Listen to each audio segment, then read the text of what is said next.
Welcome back to the Cretaceous period, everyone. I'm Eric Campbell here with the Stream Punks for Chapter 6 of The Legacy of Silvercreek. I'm never going to not almost say Secrets of Silvercreek. I did this to myself. We are back here for Chapter 6. Thank you, by the way, real quick, before we start off, thank you to everyone who joined us for our Q&A last week. It was a lot of fun just to hang with you guys, answer questions, connect with Ox Crew again. Always a blast. We're going to try to look for opportunities to do that in the future. And see if we can't set something like that up. But for now, we have a couple of quick announcements before we kick the game off. Who would like to go first? Me, teacher. Okay. So I do the show with my partner called Morning Ritual, and we have a very exciting guest. This week we have the wonderful Amelia Tyler, who you will better know as the narrator for the game Baldur's Gate 3. Just rated her today. She is awesome.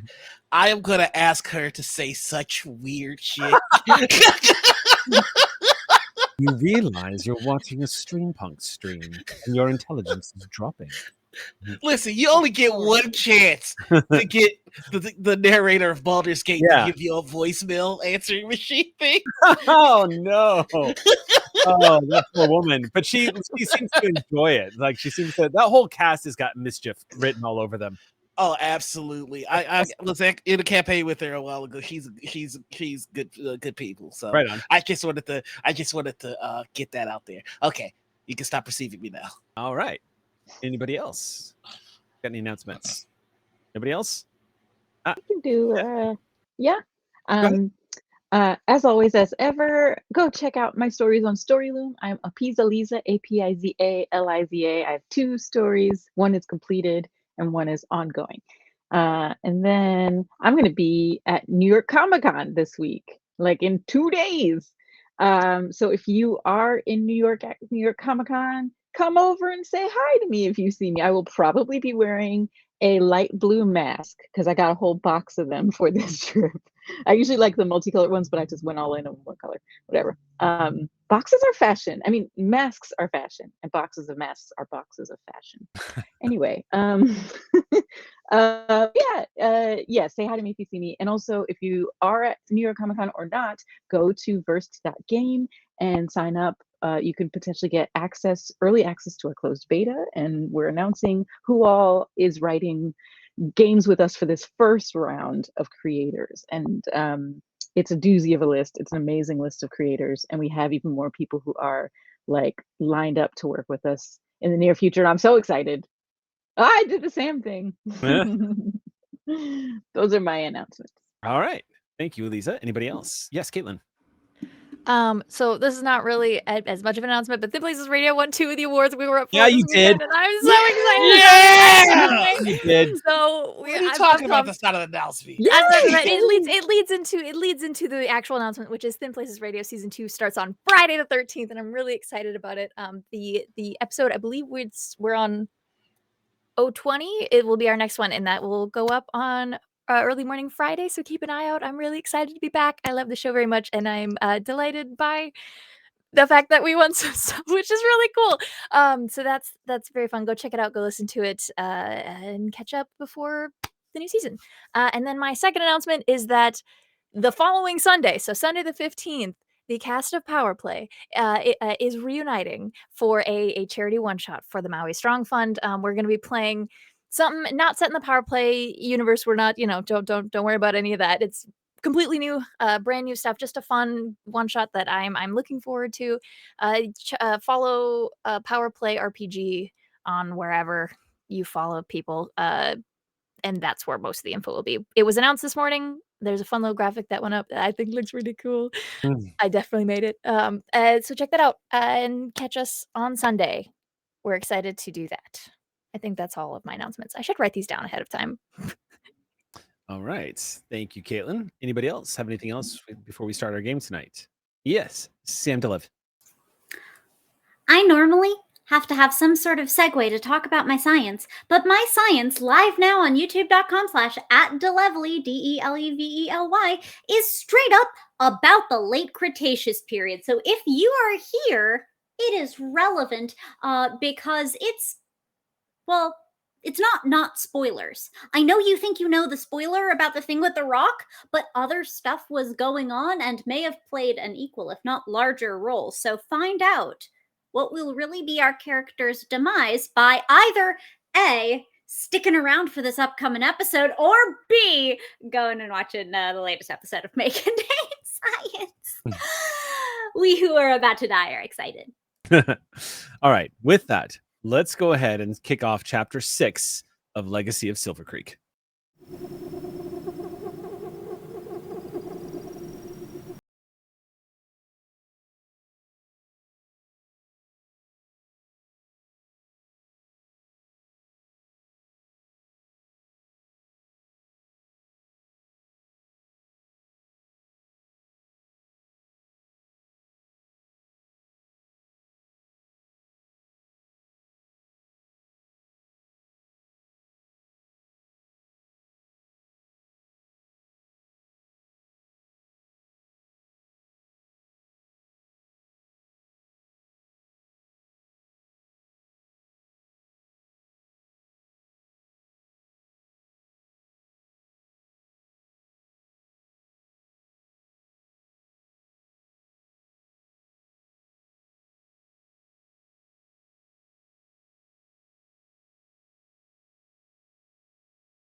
Welcome back. We left off at a pretty critical moment where Caitlin's head was about to explode. And It happens. it happens.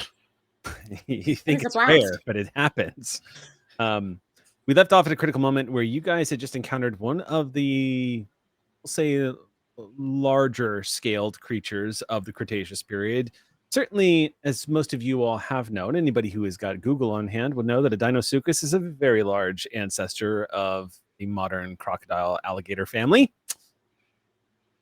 This Deinosuchus is particularly large, but the one known as Grimscale is mutatingly large, is astronomically large, and you all had a quick encounter with the legendary Grimscale in our previous chapter. You also managed to uncover some more secrets. Now, this was taking place in the center of this hurricane, this storm that has struck Silvercreek. So keep in mind the calm weather that you are all experiencing right now here on the banks, the muddy banks of this great river that runs through the center of Laramidia, is currently calm only because you are in the eye of the storm. And that at any moment, you guys are going to be subjected to the outrageously dangerous weather patterns that have been whipping and crashing around Silvercreek for the past 6 hours now.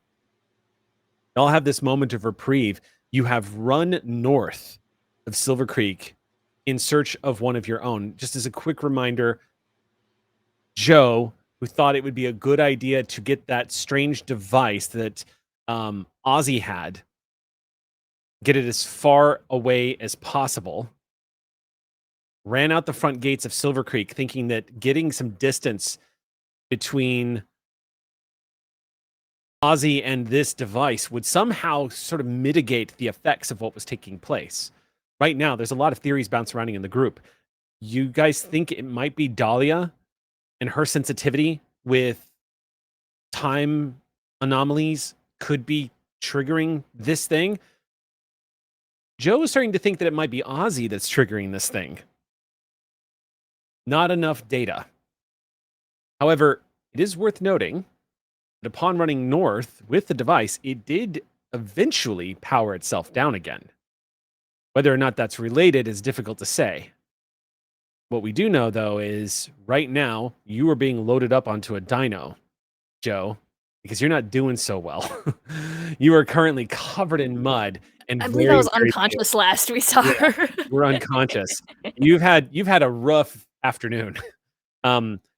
Also, Zach is getting ready to depart with you to get you back to Silvercreek for medical attention as quickly as possible, while the rest of you are all trying to linger behind right now and try to figure out what exactly is going on here and what this device has done. What's particularly interesting is you guys have uncovered a second device of some kind. It doesn't look like it's the kind that you brought with you. It looks like some kind of holographic projector or recording of some kind. Looks like it's been out here for a while. But you managed to uncover it where you received a message being emanated from it saying it apparently was from Dahlia. It looped over and over and over again. Dahlia was able to interact with it and understand it and see it. And it said, if you would like to read the note, Caitlin, because you had it word for word in your notes. Wow, I'm so smart. Okay, hold on. Did you like just I waited lost all my skills. I waited until you put your notes away, and then I was like, Yeah, so thanks. No, I didn't put them away. I just lost all my windows went down. Okay. Oh, geez. The hologram that is Dahlia, maybe another Dahlia, maybe older Dahlia says, I don't know if I can stop them, but I don't know if I want to. If they succeed, they save Silvercreek. All right. We're picking up after those moments. Dahlia is holding this device, has just played that message of what might be a future version of herself saying this. She's currently standing there at the banks, staring at this, trying to comprehend what it is that she just saw. What is everyone else doing? Right now, I know that Zach has loaded Joe up onto the back of Atticus, our beloved trike, and is going to be taking Joe back to Silvercreek before the storm hits again, yeah? Trying to get to that. You're trying to get through that window. Yeah, we've gotta move quickly to stay in the eye of the storm, because moving a big trike and an unconscious person through the storm is going to be much harder than if we just quickly move while we're still in the eye. And almost ominously, Zach, as you've loaded her back onto the back of Atticus, she has managed to stabilize. You kind of get her leaning up against the great crest of this trike. The grass around you has started to sway in a wind that is slowly starting to pick up. You are all starting to feel that once again, that sort of precursor to an oncoming storm. And indeed, that scattered cloud cover overhead that allowed you to see through the thick grays and dark blacks of like this oncoming storm. You can see patches of that blue being slowly swallowed up again as this great storm is continuing to move what looks like to be west across the land. You're not sure how, if you guys want, in fact, if anybody here has any kind of survival that you think might help you predict the weather, sort of like a nature check as you were, or a survival check, if you want to see if you can try to understand how much time you might have out here at Jaeger Swamp before you need to beeline it back to Silvercreek, go ahead and make a roll and tell me what you're rolling. If you've got a skill that you think will apply. How do you feel about geography for this? Geography? Not from the meteorological side, but from the movement over space. Because remember, I got a really good rundown of the surrounding area and its scale and the movement of the storm from Michael Young.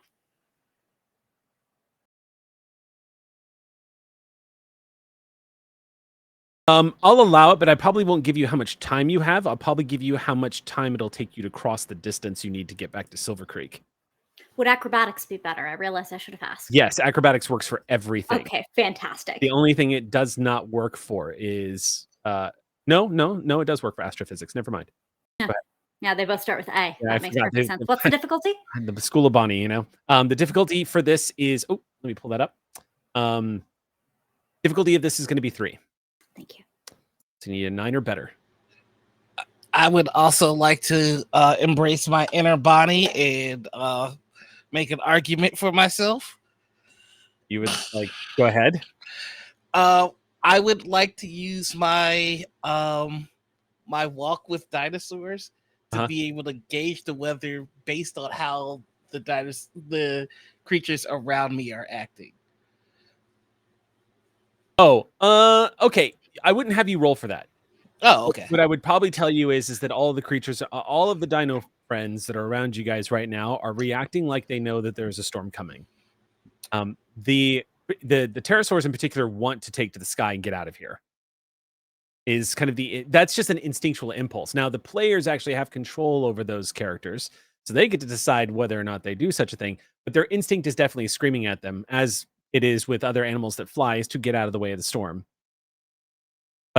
But honestly, beyond that, Zach, it's hard. I believe we didn't take. I think the flying creatures did Fire not stayed come. behind in Silvercreek because y'all did not want a chance.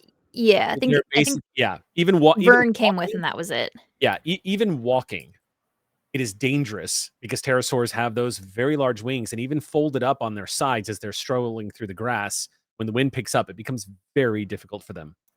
They have not evolved into the whole bird thing just yet. For what it's worth, Bruno could definitely fly if he wanted to. He just doesn't want to, and that's why he doesn't fly. Naturally. Yeah, I just, for the record. And at that point, Dahlia does kind of, in almost like a dreamlike state, does come wandering back over to where Bruno is, holding this device and looking very troubled. Does it have the weird feeling? It does it have the? It does not. No, the device does not. It does not have the weird feeling.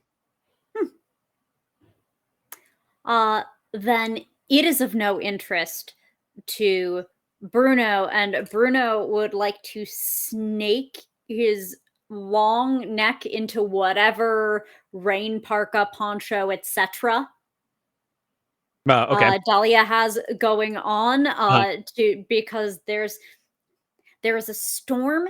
It is returning, and this time it really will kill us all. There are little pitter patters of fat rain droplets that are slapping against the large blades of grass near all of you, indicating that at least it's started to drizzle again.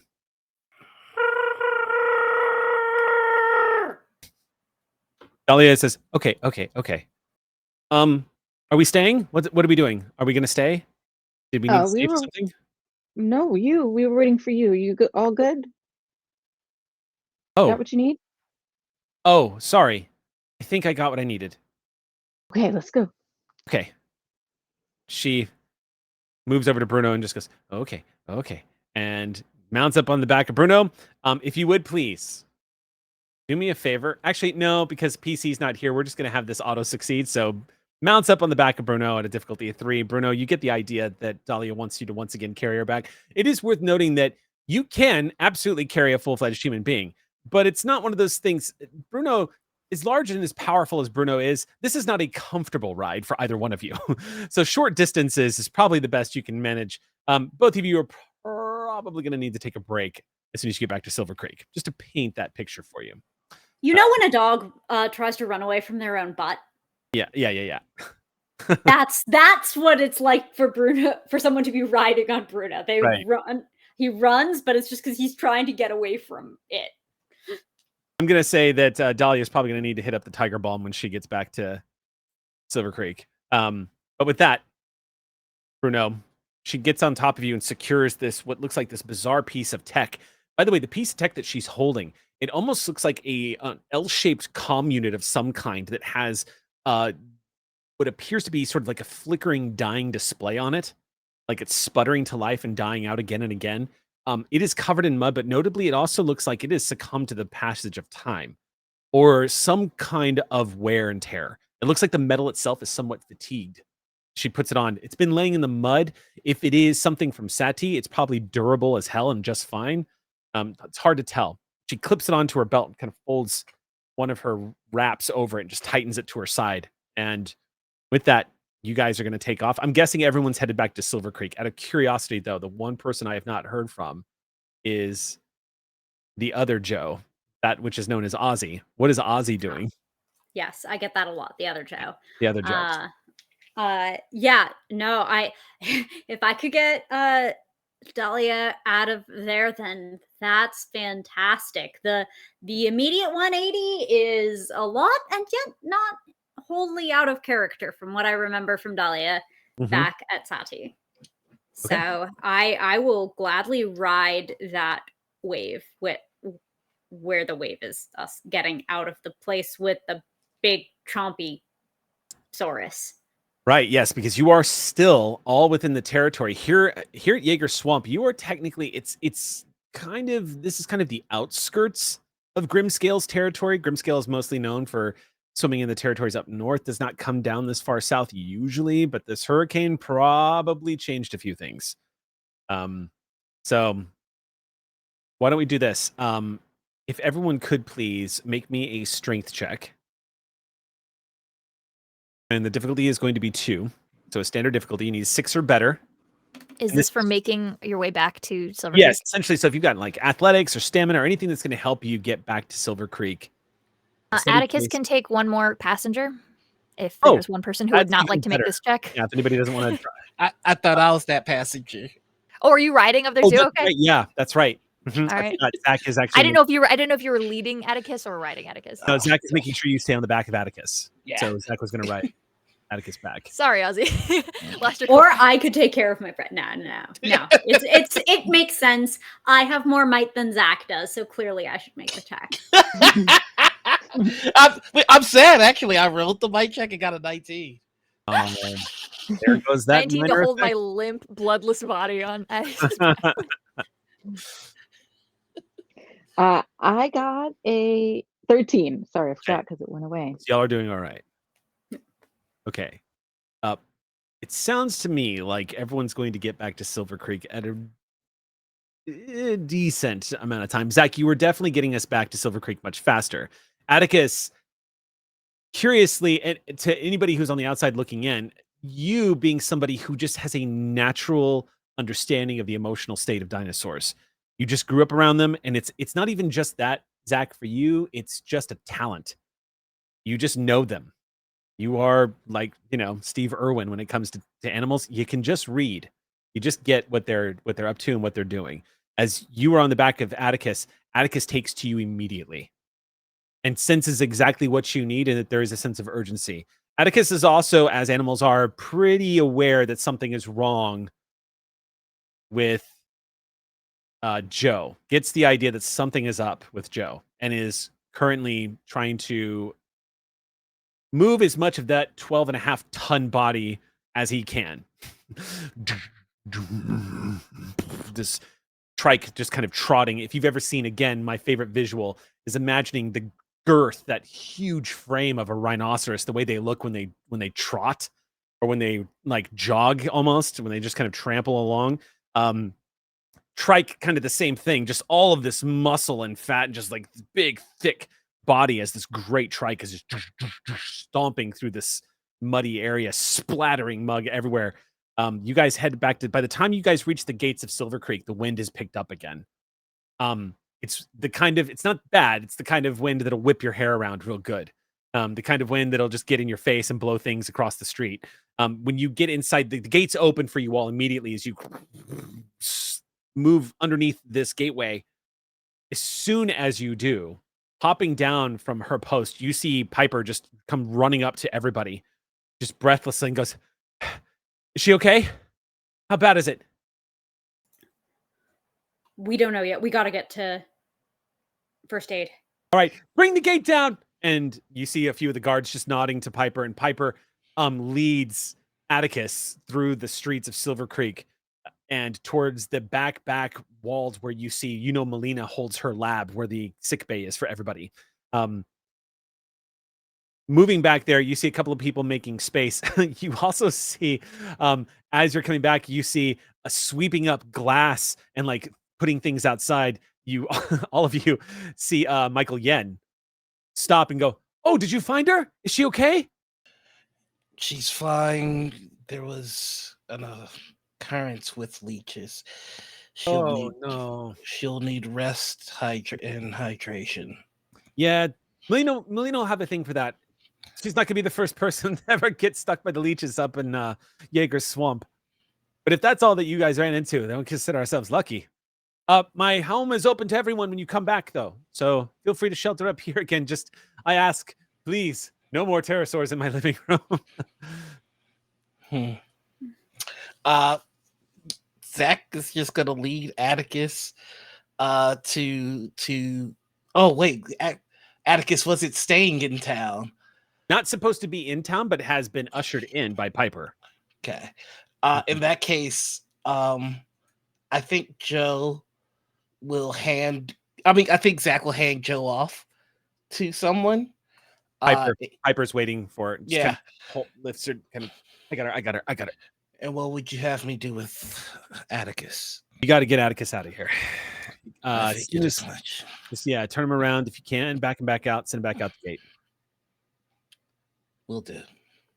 Hey, you see Piper move over to Atticus and lean in and just rub that big snout and up the horn and just go, hey, you were real good today. You did good. Pats him on the horn.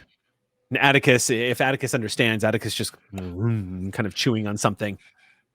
Good boy. All right, I'm going to get her inside. Piper, we will need to have a conversation. Oh, you're getting debriefed. Don't you worry. Oh, no, I think that I need to debrief you about our guest. All right, follow me into Melina's then. After you get Atticus. Of course. It's just gonna... Come on, boy. She nods to everybody else and moves up the ramp. And as she stops, you hear a boop noise at the doors and door slides open and you see her move inside. Door closes behind her.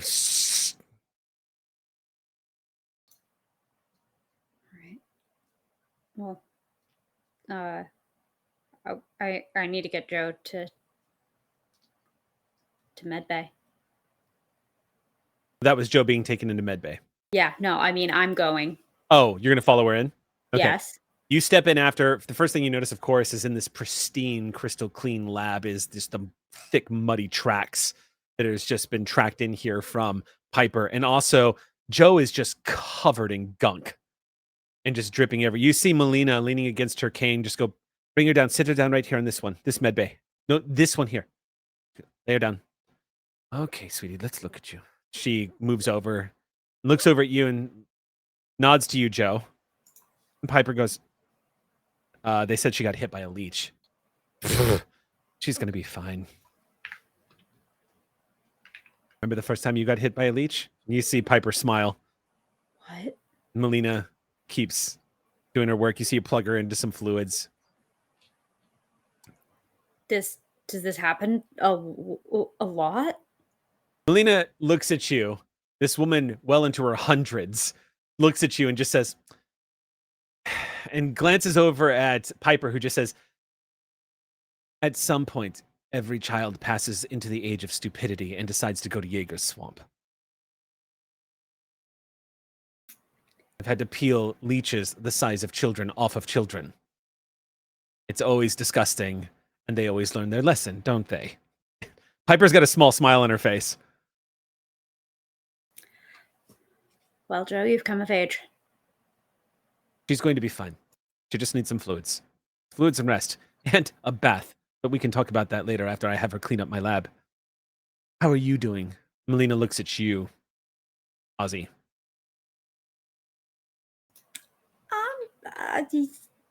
This is a big storm. A whole lot has happened since I got here. She glances back over to Piper, who just nods and says, I'll be on the wall if you need me. I think we're past the worst of it, though.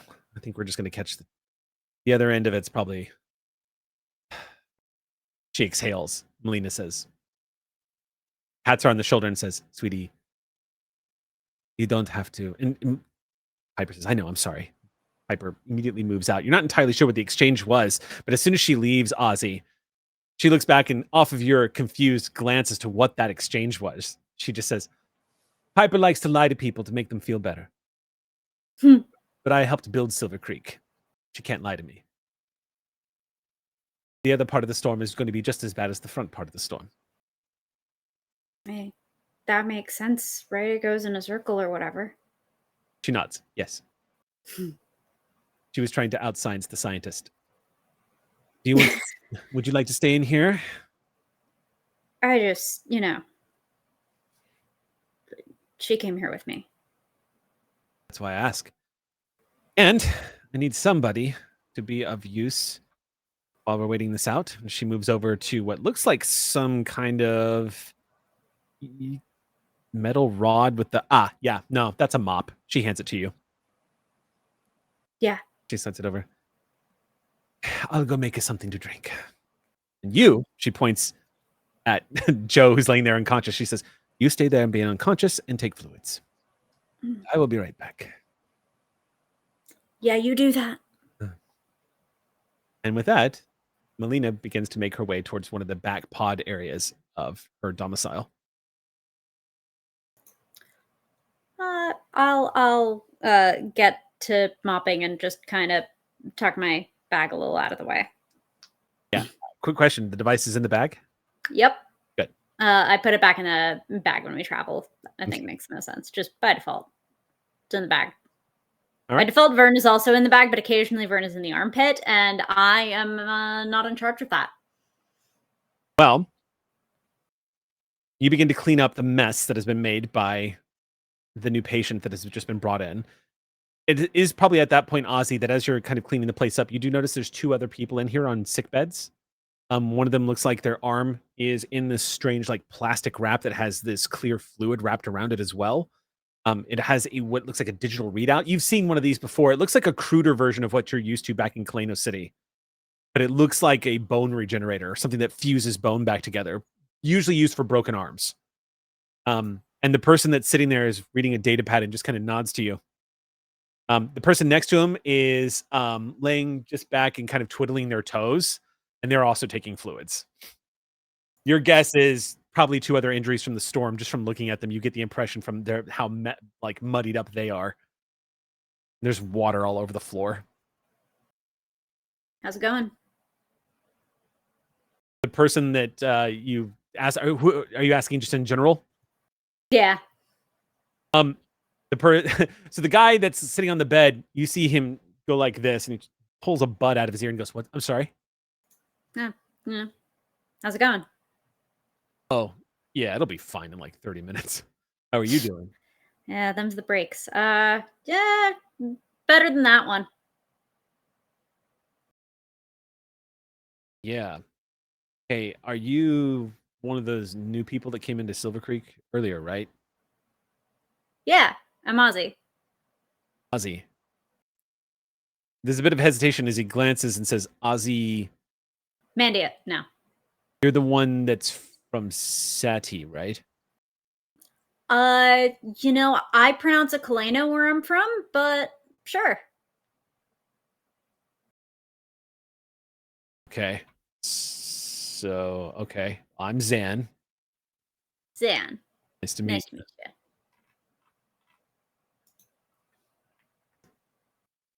Your friend looks like they decided to go swimming in Jaegers. Is the look that distinctive around here? Well, Jaegers is the only swamp around here that actually has black mud because of the mineral in the mud. Are you a geologist or something? If you're an adult in Silvercreek, you got to know a little bit about the science stuff. Part of the requirements. Melina makes it so. She makes sure to teach all of the kids. Are there quizzes? Oh, yeah. He nods. Yeah. Oh, there are quizzes. She'll still quiz you. I've seen her stop Piper on one of her walks across the front yards in the middle of guard duty and quiz her. Oh, I can't do quizzes, Sam. Yeah, stay away from Melina. Not worth it.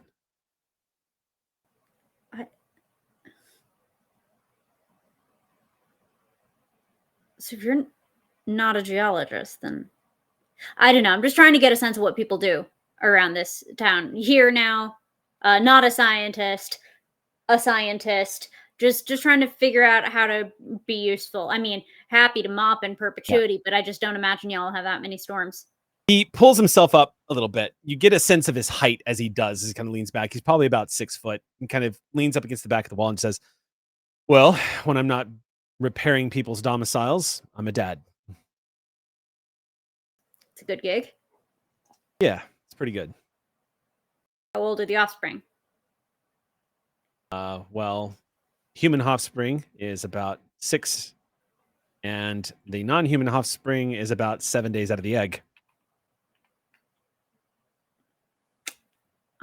Y'all really do it quite differently than Kalena, then. hadrosaurs, man. They'll just find their way into your heart. Nothing you can do about it. They're adorable when they're babies, let me tell you. Not so much when they get to be adults. They can be a big pain in the ass when they're adults. They're adorable when they're babies. Yeah, that's just like people in it. Yes. Yeah. You were real adorable when you were a baby. I'm sure of it. You actually hear that, Joe. You're starting to come to. His eyes are slowly open. And you think you hear Ozzy's voice. But the first thing you notice is the lights over your head. The soft glow of the bulbs in the ceiling. There's a split second. In a lab. You are. There is a split second. I'm going to say a split second, Joe, where you think you might be in Kaleno. Yeah. It takes a moment for you to sort of reorient because this is a SETI constructed research bay. So as you open up, you see a very familiar sight of that sort of that rigid, constructed, very static looking, very well built, futuristic ceiling with all of the binding lights just racing through the wall panels and whatnot. The moment you see them, that sterile feeling coming back into you, and then you hear Ozzy's voice. I think Joe does just ask that out loud. Dead or in a lab? Died and gone to lab. I always thought I'd end up there. To bag. She tries to sit up. Yes, I don't think bag. It No doesn't make Larson it effect. They're arm barring Yeah. of its chest. Just no.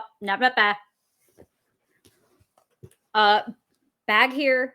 Larson effect not here. I'm Terror. Moving linear. Typical base. Something only o'clock. Only 2. Okay. Wait. And then she kind of melts down a little bit. If you're seeing 2 of me, that's a problem. I have to tell Dr. Miller. Okay, you're asleep. No, only 2. No, only 2. Only 2 time. Yeah, no. She kind of lifts one hand up. Only lifts her hand up. Well, you bag. Only 2. Only 2. Only 2. Pat. Whoosh. While this is happening, outside, Clover, Dahlia approaches you as the wind is starting to whip up.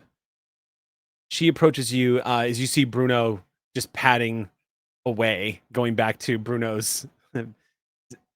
I would say Bruno's pin, but the inside of Bruno's pin is actually Dahlia's house, whether she likes it or not. Dahlia approaches you, Clover, and just says, "Hey, where are you going to be holding up? Where are you?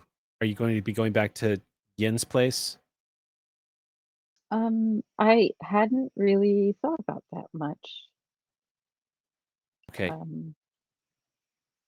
I think I heard you say that you were really good with tech stuff, or that you liked tech stuff. Do you think? Yeah. Could you look at this? And she holds up the device she pulled out of the swamp. Sure, absolutely. And about that point, you see the great mass of a triceratops moving past you. You can feel the power of this animal's weight. You can just feel the ground kind of boom, as it moves casually past you, feeling it sink for a second. And then right past the two of you, you see Zach just leading this trike out very slowly, very methodically, very carefully. There is a glare that's happening as he passes by. Are you shooting a glare at Clover? I'm shooting a glare at both of them. Oh, okay. It's mainly at Dahlia, but if Clover catches some of that fire, I don't know why. Okay. I think Clover, again, is not the best with social skills, so she doesn't really notice. She's more just thinking, there goes Atticus. He's going to be okay. Oh, man, I hope Atticus is going to be okay. Dahlia, on the other hand, cranes her head back and gives you a raised eyebrow as you walk past. What? She goes, he'll be fine, whatever. Atticus? Zach, he gets like this. All right. It's like what? It's fine. Never mind. He's just pissy. Oh. He's Oh, because he's a good boy, he but he wants just to gets leave. pissy for the wrong. He just gets really pissy really fast when it comes to like if you make his life difficult, he gets angry. Have you made his life difficult before? We all did, just recently. Oh, I mean before that. Oh, before that, everyone has. Okay. But that's the way he is. He wants everyone to be safe at all times, and that's just not possible. So he stresses out all the time. He is essentially the daddy of Silvercreek. But don't ever, ever tell him that. Okay. Okay. She smirks at you and says, okay, let's find out what this is if you're down. Yeah, for sure. I follow her inside, trying to catch a giant mosquito that is stalking me. Sorry. Okay. Yeah, it's funny. We just left Jaeger's swamp, but apparently mosquito followed you home and into the real world. It's huge. So the two of you enter into Dahlia's domicile. Just activates this door that goes closes just as you see the wind starting to pick up again. It's getting to that point where you can see all the thick puddle, like the puddles of water that have some depth to them, all scattered across Silvercreek. You're seeing like the ripples starting to spread across the surface of all these big puddles, indicating the wind is really starting to pick up out there.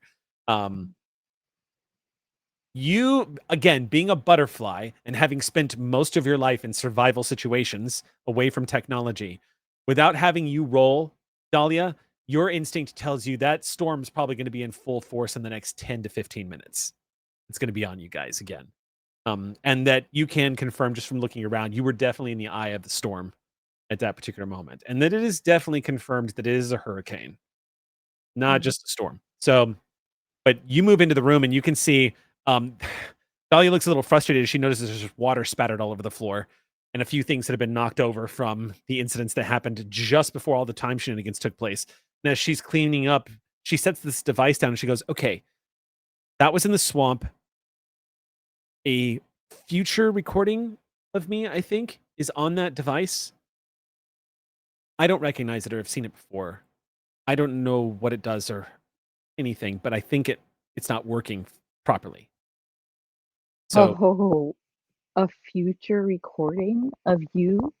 there was a message on it that I said this thing that I should, as I'm saying this out loud, I realize I should actually probably be telling Melina this. But I just need to get it working. Can you get it to work? I can certainly try. And I'll put my hand out for her to let me touch this thing. Yeah, again, it looks kind of L-shaped. Has a couple of what looks like the panel that you would interact with to activate this thing is not very analog looking. It looks like it is just like a slick black glassed surface, almost like a deactivated iPad or something. You can see that it looks like it has some kind of holographic display that projects itself maybe an inch away from the actual glossy surface itself. But the data readouts that are on that glass are meaningless. It's just numbers and it looks like glitching font that's popping up amongst all these different outlines. You notice that it does have some kind of power. And it looks like it has indeed a projector on it of some kind, but it's hard to say what the hell else this thing does. You've never seen anything like it before. But okay, it is worth noting, just to give you, Eliza, some context. Sati has a ton of incredibly advanced technological devices that they don't let people touch or near because they're so rare and they can't be replicated here in the Cretaceous period. So this could be a Sati device, considering how technologically advanced it is. What would you like to do? Well, if it's in my hands now, then I would like to spend my 2 intellect points for machine interface. Okay. For 1 minute, I gain an asset on tasks to discern the level, function, and activation of technological devices that I touch. So amazing. All right, so you flip it around, run your fingers across it. You realize you need to clean this if it's going to function properly. So you immediately start to work, running your fingernail between some of the grooves and checking to see where there might be some disruptions. Your instinct is to open it up, but you're not sure what that is going to do. Might be a solid piece of tech. Figuring what the hell, you find what looks like an insert, maybe perhaps for a power core. Slide it open, look inside. You definitely see some circuitry inside, looks highly advanced. And it looks like there are some kind of like plasma generator in here. Ah, yes, this definitely looks like it's probably SATI technology. Is what you're looking at here. You slide this back into place, flip it around. You get the impression, after fiddling with this thing, that what you were looking at is some kind of an all-purpose device. As I kind of jokingly referenced a moment ago, how we have our iPads, this might be something somewhat similar. It's just some kind of like information storage device. It also looks like it holds the ability to record and take notes, or some kind of general. It might be a comm device. It definitely has the ability to record images and store them in a three-dimensional state, creating a holographic projection. But it looks like some kind of data storage, some kind. And it also looks like it plugs into something. Like it has a little thing on the very back of it, like a slot that it can just slide into, probably to a bigger unit of some kind. Maybe to offload the data, you're not sure. Okay. But you do get the ability. It just needs some power, but you can activate it because of your talents. You can. Yeah, I definitely would like to turn it on fully and check whatever files I can. If there's like, if it is a comm device, then it would have an address book, so I'd want to check that, things like Okay. that. You plug it into a power device that you were just going to get from, I mean, you could get that from Dahlia's coffee maker. You just kind of plug it in, use it. Your talents using technology and manipulating technology and the power sources allow you to just kind of jury rig the hell out of this thing into activating. It takes you about maybe 5 minutes or so. You start losing track of the fact that the wind is really picked up outside. That's not important. And you do what you do, Clover. The very thing that got you thrown out of the butterflies and nearly killed. You're actually stretching and flexing that muscle right now as you dance across the screen of this bizarre unknown tech device. What you uncover is that there is lots of fragments of data inside of this thing, lots of recordings that look fragmented. Many of them are incapable of actually formulating an image, but actually might have some static to them. There's 3 recordings inside. One of them, the most contained one, the one that seems to be the most intact, is the fragmented one that Dahlia saw of herself. The other 2 look like they are shattered and have been reconstituted into a single file, but are difficult to understand. Or playing them, you might get a piece of information out of it. It's hard to say. The other data on there is like looking at a Sudoku puzzle. It's going to take a few hours at least fiddling with this thing to try to get the rest of this to make any kind of sense.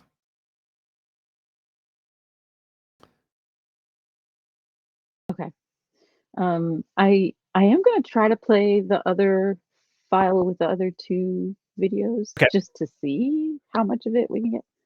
What you see that forms in front of you in the holographic projection is what looks like millions of whirling, swirling, chaotic mass of triangles. Just your technological mind knows that that's the holographic projector trying to form the image itself and failing. It cannot formulate the image that it used to have. You're literally looking at fractured data that's attempting to like form itself in front of you. But you do hear the sound of something speaking, but it's impossible to make out what it is. It's a voice.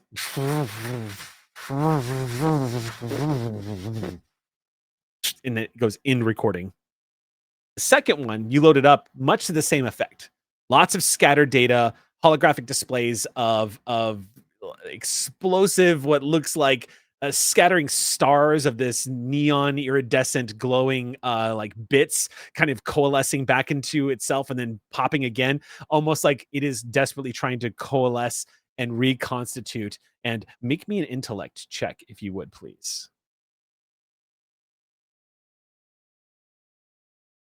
All The right. difficulty of this is going to be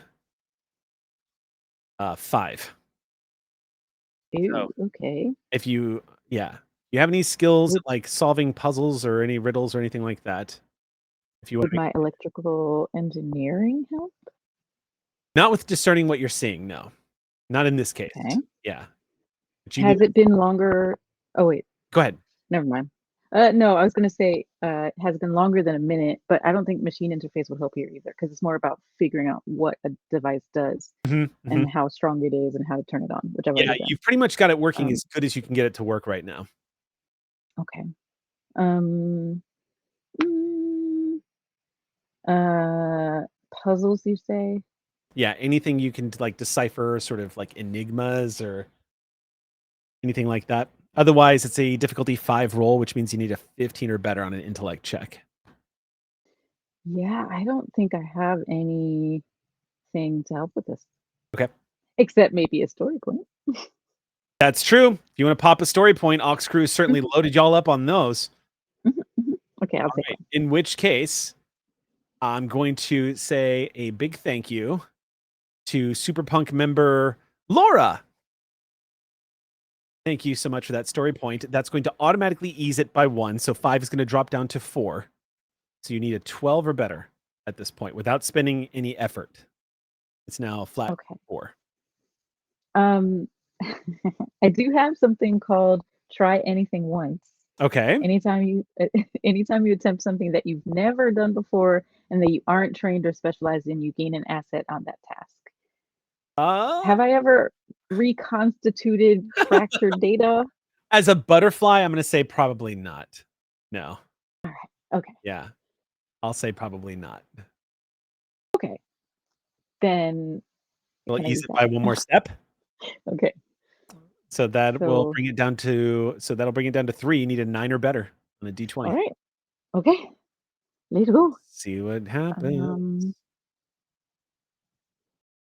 Um, I got a 9 exactly. Oh my God. Oh. You see that? On Jeez. the dot. Would not have been possible if you had not spent that Ox Crew point. Nope. Thank you, Oscar. Thank you, Laura. Amazing. Let us from this day forth, let us call them Ox Crew points. Mhm. Let's rename them. All right. Mhm. So nicely done. So you land a 9. You're watching this data kind of spin and spiral, and you start getting drawn into it. You start focusing on a little bit more. Something is really drawing you into this. Something feels familiar about it. You continue to stare at this thing in this feeling of this, like, haunting feeling comes over you as you're watching this.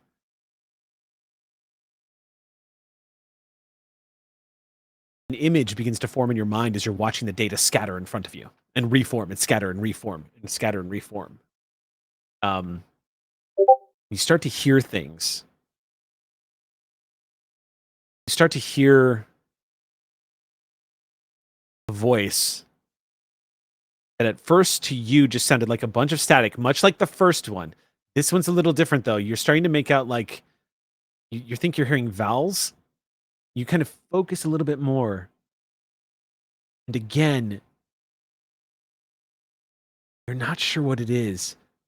You keep repeating it over and over, and your concentration breaks for a second as you hear Dolly go, "Wow, what's that?" As she approaches and sees this, like, data scattering, she goes, "Is that anything?" I think it is. I'm not sure yet, though. Uh, just give me a minute. A minute? Sure. Did I go ahead. Take all the time you need. I just need to know what this is. There's a message from me on there from, like, another period in Oh, history. right. This is like I think it's kind of like a comm device of some kind, or like you can like record messages, send messages, store data, things like that. But it's like heavily fractured. I'm trying to just like unpuzzle it. She looks a little alarmed by that, nods and says, "Okay, uh, I'll be quiet. Do what you gotta do." I'm already back in it. You stare at this again. It's one of those things where the harder you think about it, the more you think it is just going to drive you wild. You kind of sit back and watch this ebb and flow of the hologram just pulsing, and you cannot put your finger on it, but you just got this impression that you've seen what you're looking at here before. There's something that's in those images that your brain is seeing, but it's happening. It's like when you've seen a single frame of something and your brain knows you saw it, but it doesn't know precisely what it is it just saw.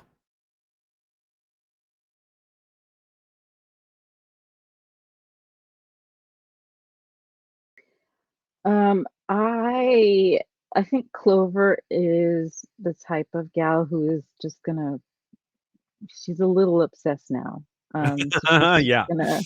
yeah. As a player, it seems like I'm kind of stuck here, but Clover's just gonna keep staring at this and trying to decipher it. Okay. The last thing on there is, of course, the message that was left. Oh, the first one that Dahlia saw? Mhm. Okay. You see again, it's an image of Dahlia, and it does look like she is. When I say older, it's only just because little things have changed about her, little tiny subtle things that you think might make it sometime in the future, not in the distant future in any stretch. But you see the message just sort of looping again and again. I don't know if I want to stop them. If they succeed, they'll save Silvercreek. You just see her saying that again and again and again. It kind of loops. I don't know if I want to stop them. If they succeed, they'll save Silvercreek.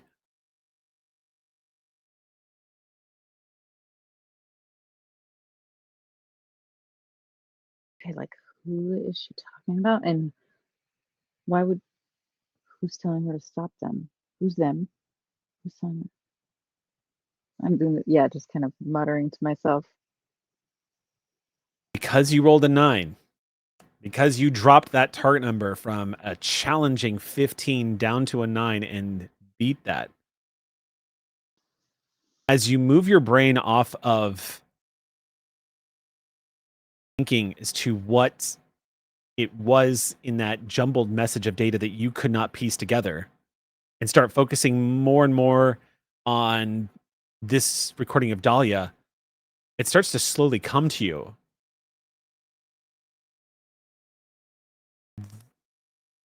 (000E). You immediately click over and start looking at that data again as it starts to just, and you see in among all of this like holographic display data that's just static in front of you, you see 3 zeros and an E that occasionally blinks in and out, and then fluctuates and blinks in and out, and fluctuates, and it's gone. Every time you replay it, it's in the same spot. 0, 0, 0, 3 zeros and an E. For some reason, that is very familiar to you. Mm-hmm. Do I need to re-roll to see if Clover remembers? Because I think I remember what that is. Well, I'll ask you this. What do you think it is, Eliza?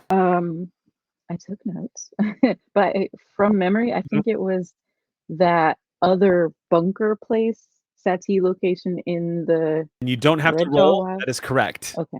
Okay. Clover immediately knows what she's looking at because Clover snuck a look at the computer Yeah, systems when no one else was around and got this information that she technically shouldn't have. So when you see the 000E, it immediately registers in your mind. It pops up in your head, Clover. You begin to realize it's like one of those moments where you're like, huh, why is that? The Forbidden Rocks, that Sati site in the Red Jaw Wilds that we're not supposed to go anywhere near. Clover now has this look on her face of, wait, I know a secret. And I immediately, again, I have no poker face. I'm not good at social stuff. I whip around and look at Dahlia and just stare at Dahlia with that, like, I know something look face. She stares back at you and goes, what is it? What was that? Did you understand what I was trying to say? No more than we already understood. Wait, actually, sorry. I'm gonna rewind that because that was an Eliza thing. I don't think Clover knew initially what it said. Yeah, you were saying, um, wait, I have it written down. You said, I don't know if I can stop them. I don't know who you meant by them, but I don't know if I want to. If they succeed, they save Silvercreek. Does that sound familiar to you at She all? Is that throws her hands up because I have no idea what the hell that means. okay? Do you, uh, can you keep a secret? She leans in. And the moment she leans in, Clover, you just can't help but feel like you know exactly where Bruno got that mannerism from.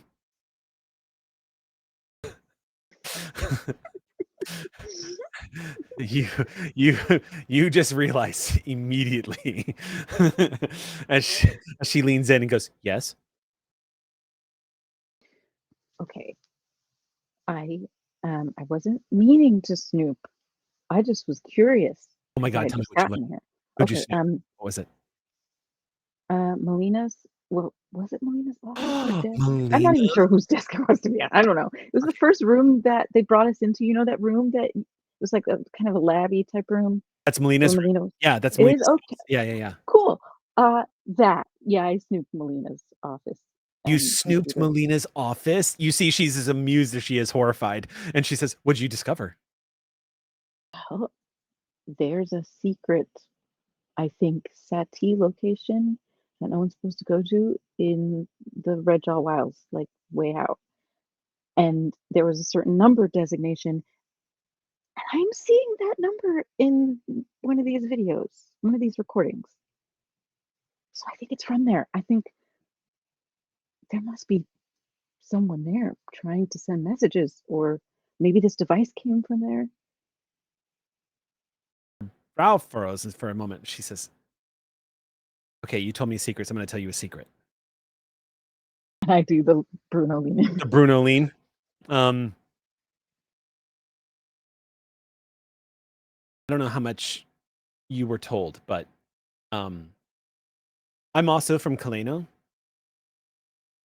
And I came up north because I couldn't shake dreams that I was supposed to be here. I didn't know where Silvercreek was when I first left Kaleno. I didn't know where I was going. And I took the ferry. I didn't go through the Red Jaw. I took the ferry all the way up here. I took a boat, and I found Silvercreek, which is weird because it's not really on a lot of maps, and I don't know. I just knew I was supposed to be here, but I couldn't figure out why. And I kind of knew all of you were going to come here at some point too. But it's difficult to describe. It's not like I actually knew it was going to be you guys, and it's not like I actually knew that it was going to be happening out here. I just knew that somehow I was going to there was going to be this, like, I don't know, convergence thing, I guess. And then when Ozzy showed up with that weird thing, I thought maybe that's what it is, but now I'm thinking, I don't know. I'm thinking all of this. It's just a lot of Hmm. stuff happening. And why was this in Jaeger Swamp? Like, Yeah. did future me get eaten? But then if that were the case, why would future me have left something in the past? Or was it past me? Am I future me? And is that no, I'm not gonna do And you're going to leave this for this. past you? I don't know. I'm not gonna do this to myself. I don't fully understand it. Time anomalies don't make any sense. And yet they speak to me. I can kind of understand them sometimes. Oh. Um, how how long ago did you mm, yeah, how long ago did you first feel like you needed to be in Silver Creek? Wasn't that long. I got here about 6 months ago. Huh. Huh. Um, okay. Well, I feel like we have a really big mystery on our hands. I'd like to keep digging into this thing, if that's okay. She says, yeah, if you can figure out what it does, and if you can, repair all of the data on that thing. Yeah, I Can I just definitely want to. can I just say what we're probably both thinking? Yeah. We're we're, we're probably gonna go somewhere we're not supposed to go. Am I right? Is that what you're Oh, thinking? Yeah. absolutely. Okay. So we should probably just start seeding that idea. We should tell the others. You see a little bit of Mhm. concern coming across her face for a moment, and she goes,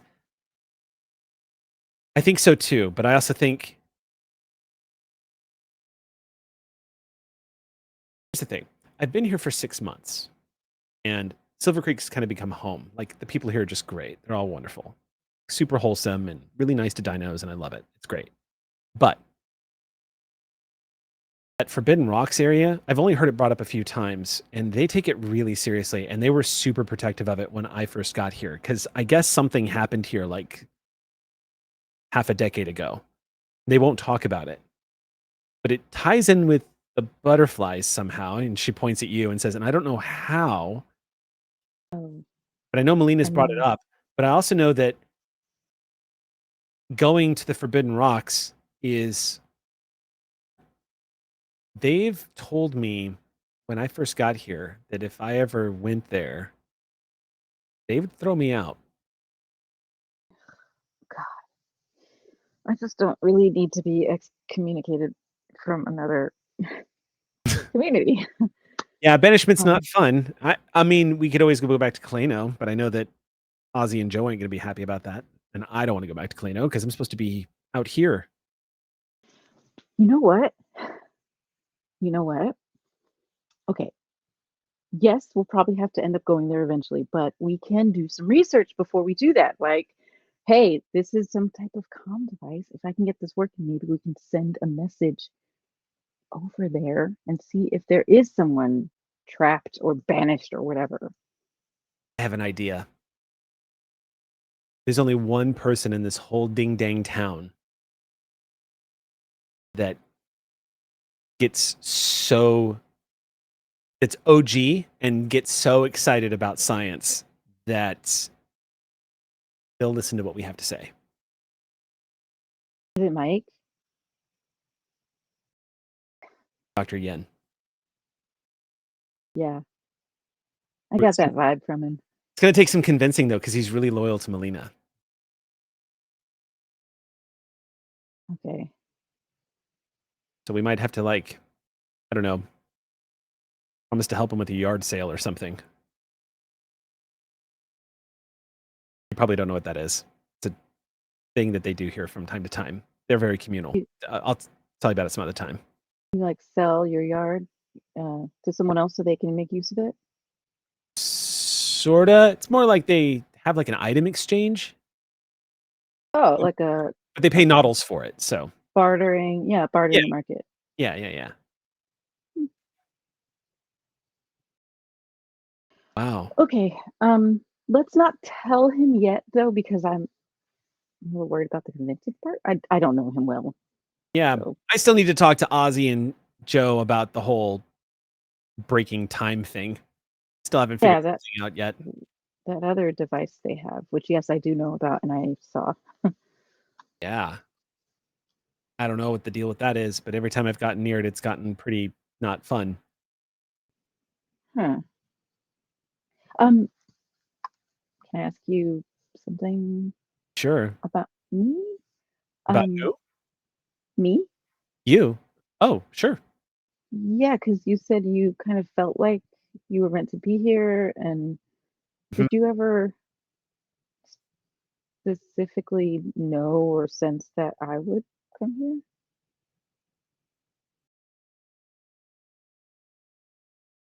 Have you ever had a moment where something happens and then it kind of goes, you just kind of have this feeling like, oh my God, I was thinking about that earlier today.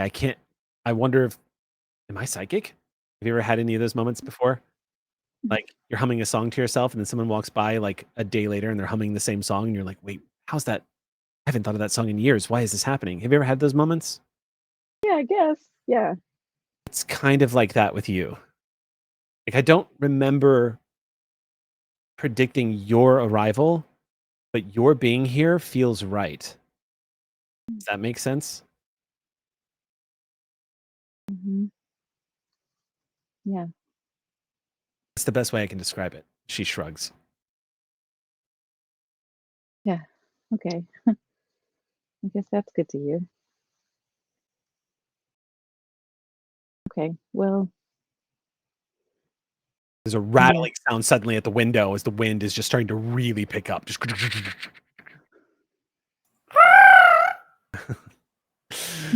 she goes, fuck. She gets up and goes, okay, sweet pea, hold on. All right. Yes, okay, calm down. I know. She moves over to the other side and she glances back over her shoulder as she's leaving the room. She goes, if I don't calm him down, he will freak out and then he will destroy the kitchen again. So you're left alone for a moment, pondering this device, feeling like you are definitely onto something here. Clover, you've definitely stumbled onto what would appear to be some kind of path. And as you gaze down at this tech device, you can't help but just if there is any kind of psychic in you, what you definitely know for a fact is SAT Site 000E is in your future. Outside of Silvercreek, as the wind has begun to pick up, you've led Bruno about half a mile, or Bruno, sorry, you've led Atticus about half a mile away, come to a stop. Zach, Bruno stops next to you and just. All right. From here, do what you know how to do, fella. And when the time is right, we'll meet again.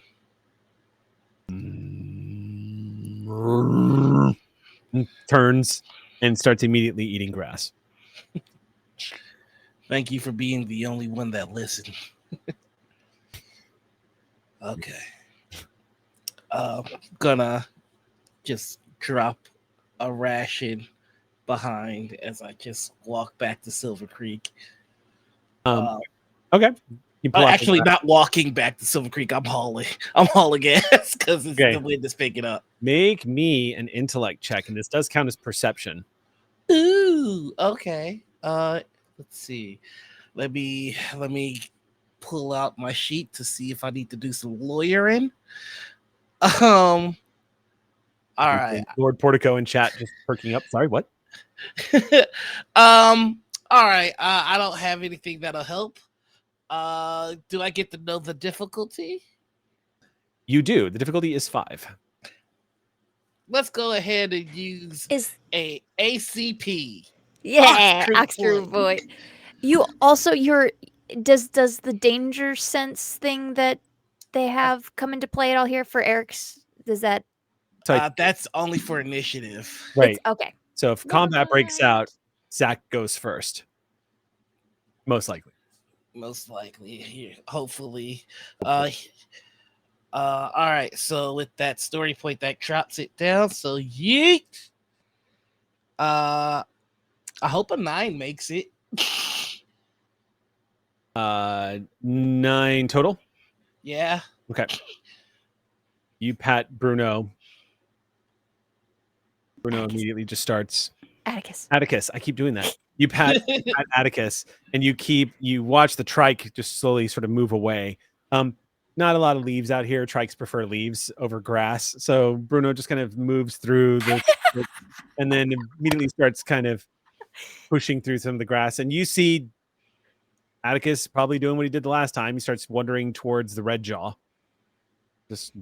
You see the tree lines off in the distance. The red jaw wilds are kind of covered by this gray haze, this curtain of rain that has kind of swallowed them up. And you can see the great pines and trees, whatnot, swaying back and forth violently in the distance as they are on the receiving end. Just as you're noticing them too, the wind is really picking up, like whipping some of the tall grass around you. It's nothing if not beautiful out here. The wind being fresh, the air is just blasting through here. It's dropped in temperature considerably. mostly because a lot of this air is being blown off of the waterways that are just to the east of you. So it's what causes it.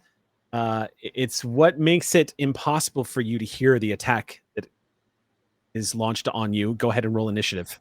Let's go. I'm letting you roll initiative because you have danger sense. You failed your perception check. They've successfully stealthed up on you.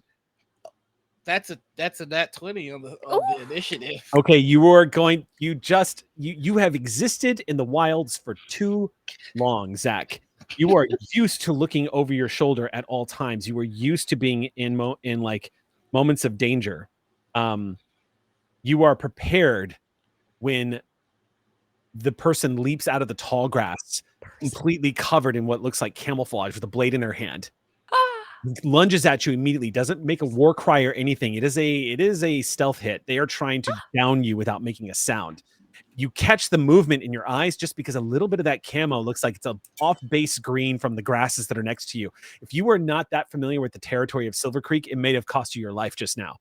But you immediately react. You see what looks like a woman who's probably you're guessing well-muscled and probably about 5'8" or so, completely covered in tattoos and leathers, and she has a blade in her hand, and it looks like some kind of dress on her face.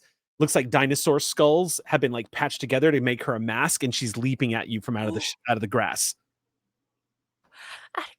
There are two of them. You don't know who the other one behind you is because you haven't swirled to look at them, but they are also going to miss you. What would you like to do? You've got initiative. You can take the first action. All right. Well, last game we got points, and I spent some of those points. Mm-hmm. I would like to use somebody used an Ox Crew point just a second ago, right? That was me. That was you? Okay, hold on. I did not appropriately call out Leo Ambermain for that Ox point. Thank you, Leo! Leo Ambermain for the support. All right.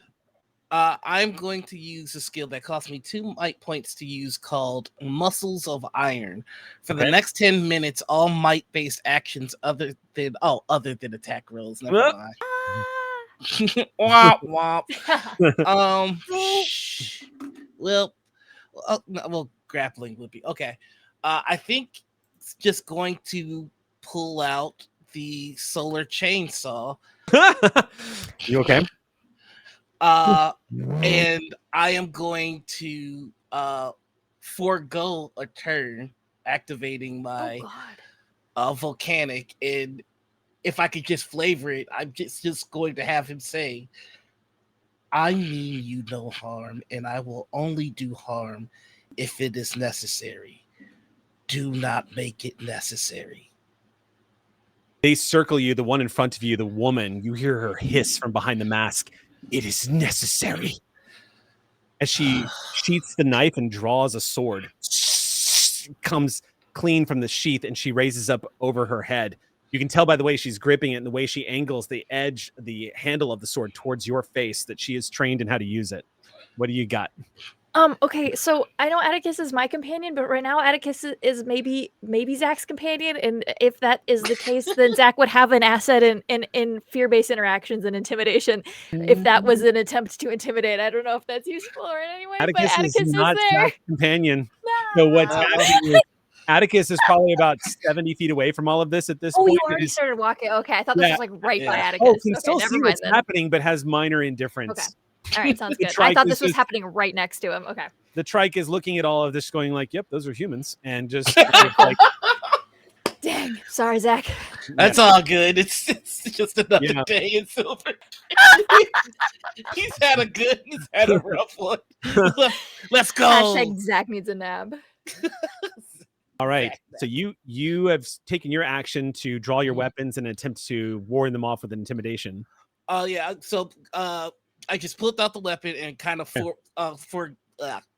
I chose to forego my turn, so I get extra damage when I do decide to attack. Okay, cool. You're bracing, basically. Yeah. Okay. Yeah, they're gonna go. So you have to make a defense roll. All right. I would like to use my hold on, I gotta think. You are being attacked by two, which is going to raise the difficulty of their attacks against you by 1. Okay, yeah, I've got my speed defense. Okay, cool. So the difficulty is 6 Mm-hmm. because there are 2 of them. They are trained and they're trying to take you down. So speed defense is going to drop that back down to 5. Okay. Or you use anything else. Alrighty. How we feeling about me using Yeah, Please please, exist. please. Okay. Ox is probably shouting at you for you to use an ox point. Okay. Ox screw points, please. Okay, Rogan 27 gives this ox screw point to you. Awesome. All right, so go ahead and make your roll. That's going to ease it down by 1 more, so that's going to bring it down to 4. All right. And since you I'm can- using if you- speed you- defense, does my shield helps with that as well, right? Your shield will help when it comes to damage, I believe. Oh, okay. I think it's an asset. So- Oh, is it an Some asset shields are assets. Oh yeah, that makes sense. All right. So So- 3, and you can spend if you want to drop again, but you can also roll in 3. All right. That is a 17. Okay, so you are going to succeed. They are actually going to swoop in, swords flashing.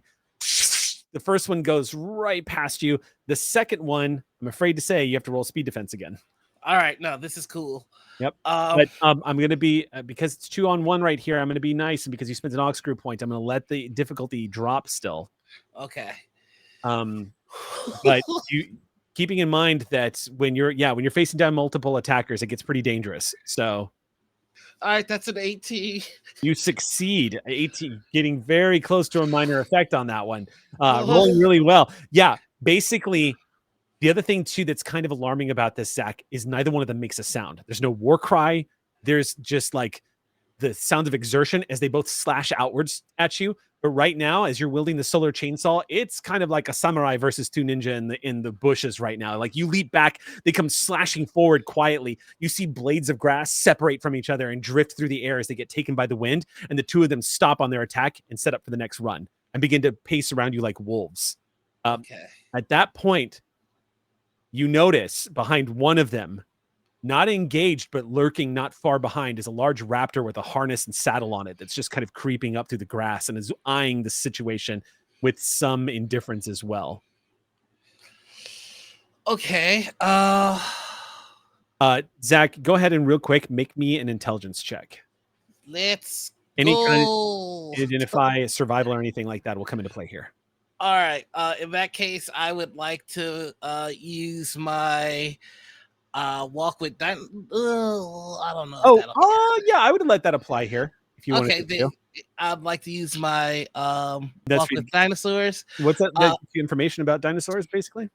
Right. So the always on ability for that is essentially your interaction with dinosaurs goes so well that the creature does even more than you ask of it. Or the effect lasts longer. I could spend 2 intelligence points. If I spend 1 round the body language of nearby dinosaurs, including my companion, I gain an asset with interacting with the dinosaur. Okay, so then here's what I'm going to say. That's not going to help you with what I'm asking you for. However, you might be able to use that to lure Atticus back over here for some help. Okay. Because while Atticus is not your companion, as I said, walk with dinosaurs and being somebody who is as connected to dinos as you are, you might be able to get Atticus's attention for help. I also sent Eric. I sent you Atticus's character sheet. Oh yeah, I've got that. Go ahead, but make that perception check for me. All right. Here we go. Difficulty is going to be 4, so you need a 12 or better. I got a 12. You got a 12. All the time. I don't like that I'm trending downwards. They make this easy. They make this very easy for you, Zach. You can see the butterfly painted on the side of the dinosaur. On the scales, they make it very easy to spot that who you're fighting because you can see the dark purpled paint that's like dripping off the side of the dino's tail a few feet away. It all clicks into place when you realize of how they're armed and what they're wearing. It also will probably enter into your mind that Atticus is in danger at this point, because they will absolutely attempt to kill any dinosaur that has technology on it. Okay, well, that guides the hand. Then I would like to attack. Okay, it is the next round. You still have initiative, so go ahead. Alrighty. Okay. That is a 15. 15 is going to hit them. How much damage does that thing do? My solar chainsaw deals 6 points of damage, and because I spent the turn just kind of watching Right, you this, prepped. that's an additional 5 points of damage. So Oh, that you is know what occurred to me? 11. Yeah. That's okay. We'll get to that later. I just realized if you spent your action prepping, you would not have actually gotten a defense action. Because you would have burned your action. Yeah, you don't automatically get to defend. I thought it was like a what is it called? Like a A move? reaction. Oh yeah, that's true. We'll get to that in a second though. But right Okay. now, go ahead and so how much damage is that total? 11. Oh man, that's brutal. And he's targeting very specifically the one that said it is necessary. Okay. That solar blade just goes crashing right across that chest plate that she has that's riddled, that's like armored up with dino bones. You see one of the chest, one of those bones splinters and cracks as that solar chainsaw just bursts right through it. She clutches her side as you rush right past her. The melee is on. We're gonna pause right there because it's time for our break. I'm in danger. When we come back, I'm trying to help. I'm trying so hard. Yeah. And we will be back in 10 minutes, you guys. Don't go anywhere. Wow.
Be honest, Noir. When you were counting us in just then, you were imitating the Tootsie Roll owl. The Tootsie Roll owl. I knew it. Culture. Don't try to deny it. We all heard it. It's the two that gives it away. Yep. Even the captions, if you look at the captions, it says in brackets, impersonating the Tootsie Roll owl. Yeah, it literally said that. Yeah. Captions have gotten so good. All right. So, where we last left off, you were in the midst of mortal combat. We're going to go ahead and pick it up on their round.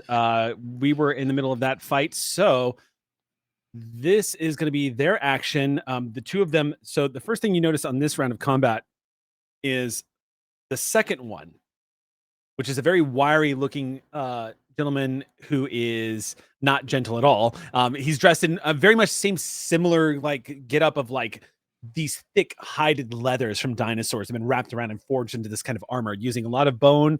You do see that it looks like there are some buckles and whatnot, so probably stolen things that they have probably snatched up from other people around Kaleno City or any of the other kind of butterflies are known for raiding people from time to time.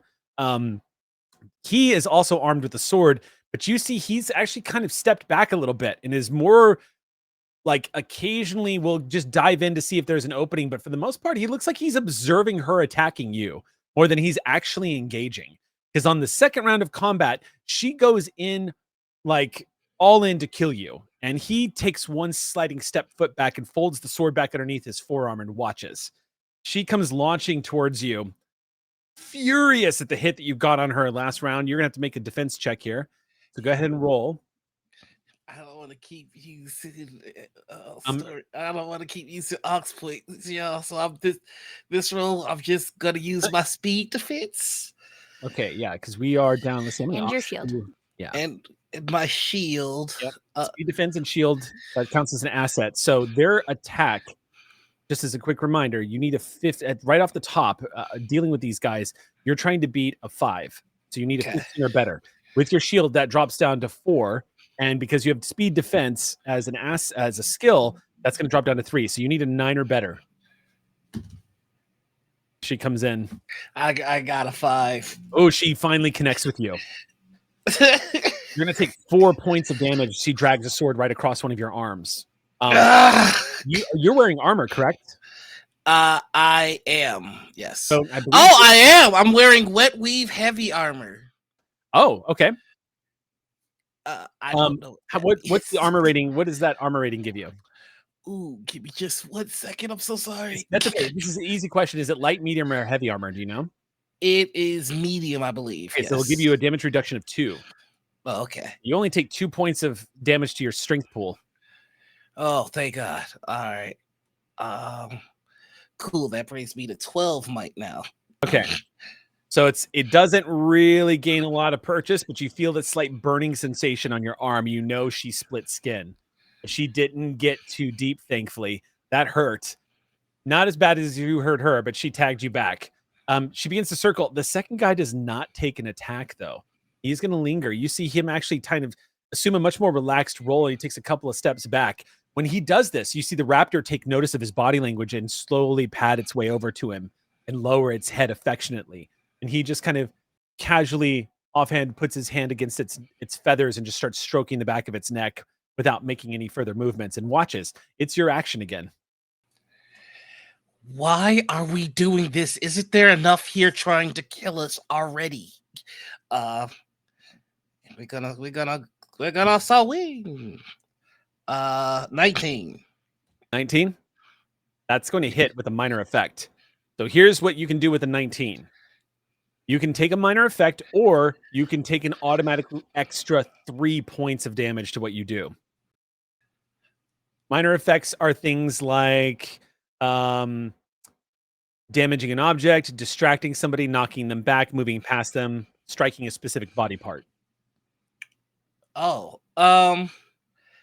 disarm wouldn't happen to be one of those options, would it? Disarm is something closer to like a major effect. Okay, in that case, disarm, impair, knockdown, stun. if I got to target a body part,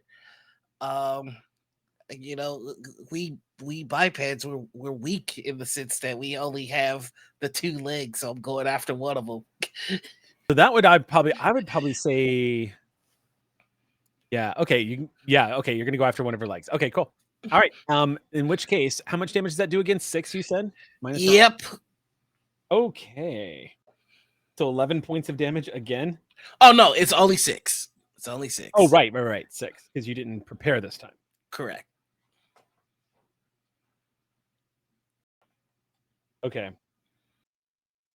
She lets out a scream as that solar chainsaw connects and more of that leather and bone splits. But this time you see blood immediately start racing down her leg and across her ankle. You see the raptor immediately perk up when this happens instinctively at the scent of the blood. As soon as this happens, she drags her leg back as she takes a stance away from you. She kind of pulls herself away. And as this happens, the guy raises his hand and says, "All right, that's enough. Enough."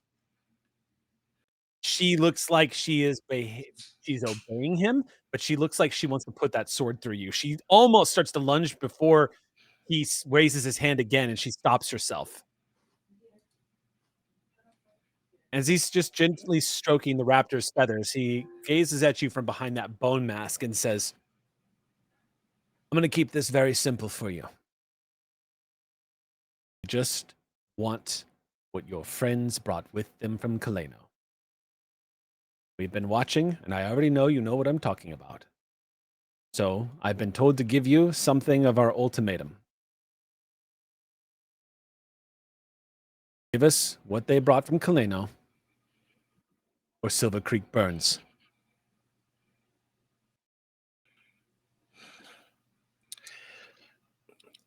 I am the sword and the shield. I will take your message, but I have no power in whether it is accepted or ignored. I have no ill will with the butterflies. We don't have any ill will towards you. What we do is not out of malice.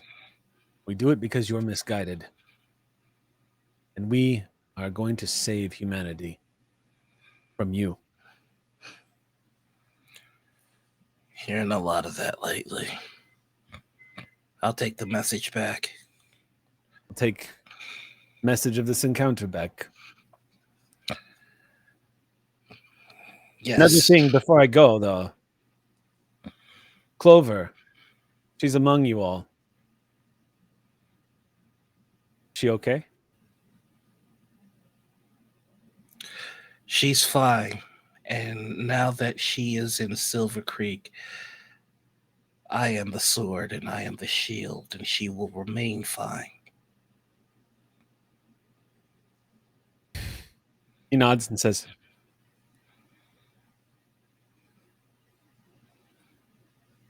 "Luck." To you as well. Orega, the woman, she says this to you as she says, "My name is Orega, and you and I will meet again. The next time your glow stick isn't going to save you." It's not my glow stick that saved me. It's the fact that you lead heavy with that leg. You see her rage burn as you say that, and she takes another step forward, and the guy on the raptor who just jumps up and goes, "Orega." She spits. You see some blood just into the grass as she turns and lets out a sharp whistle, and you see another raptor you did not see before emerge from the grass, and she saddles up on top of it. The other one, the man, nods to you respectfully and begins to dash off on the raptor, just as you hear the rolling thunder of the storm reaching Silvercreek. The two raptors with their riders on the back dashing back towards the Red Jaw Wilds. They get a little too close to Atticus on their way out, and takes a couple of warning steps forward, and the raptors make some room and go around Atticus as they dash back towards the Red Jaw. And then Atticus just kind of returns to his track of slowly walking towards the tree lines over a mile away. I'm very tired, Atticus. I'm going to go to Atticus. Okay. And he can't come into town, but I do want to bring him a little closer. Okay. Close enough where if he gets attacked, Zach thinks he can make it in time to stop it. Yeah, you're not sure, judging from the way these butterflies rode off, you're not sure if they noticed in the tall grass that Atticus has a cybernetic foot. Yeah. Because they just they didn't really pay any attention to Atticus. They just kind of took off. But following your instinct, you kind of try to steer Atticus a little closer to Silvercreek. Why don't we do this? Go ahead and make your animal handling check.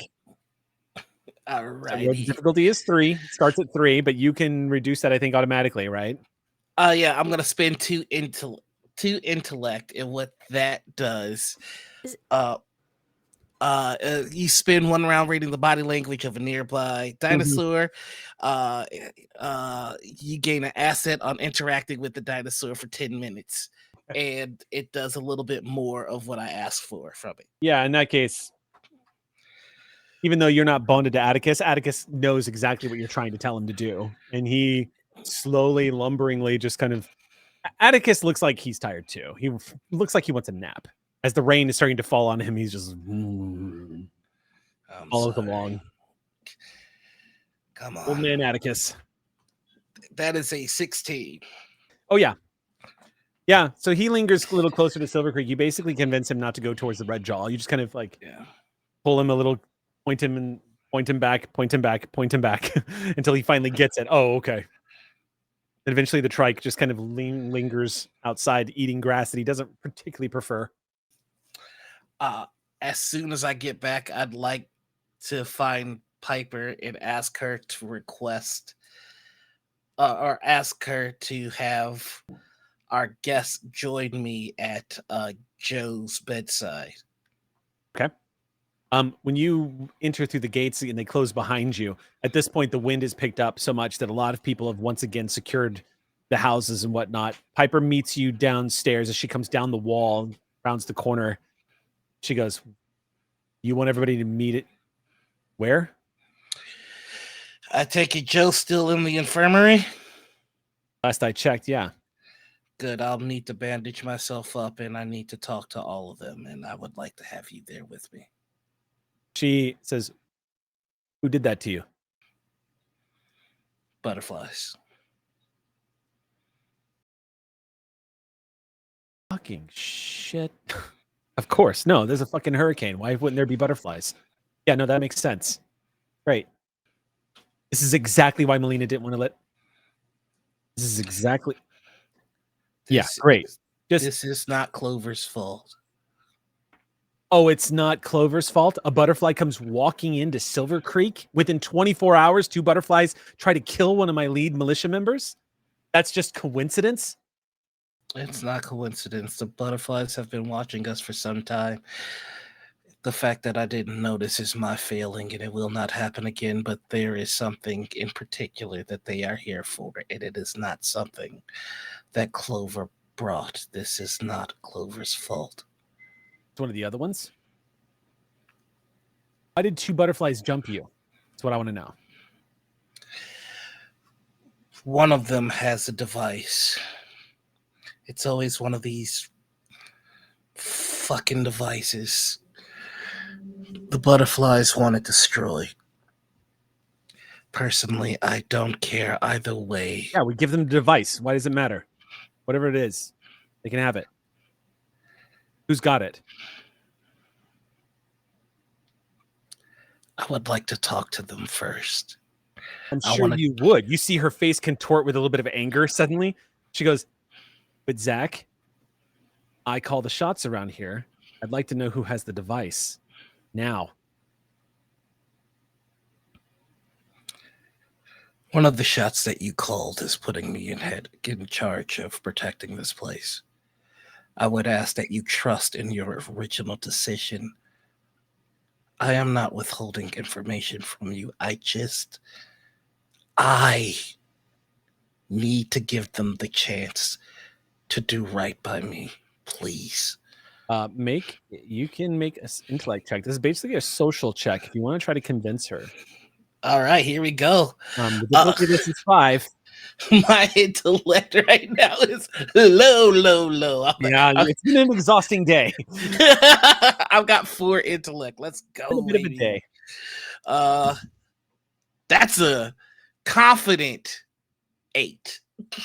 Okay. She leans in and she goes, "Pull yourself together. You don't know these people. They brought something into Silvercreek that's going to bring the butterflies down on us. That's my responsibility, and my trusting you gets real fluid after that if you're not doing what I tell you to do." I believe it's the one Ozzy and Joe. You don't have to roll for this, but when she says Ozzy, you see her look conflicted for a second. Ozzy?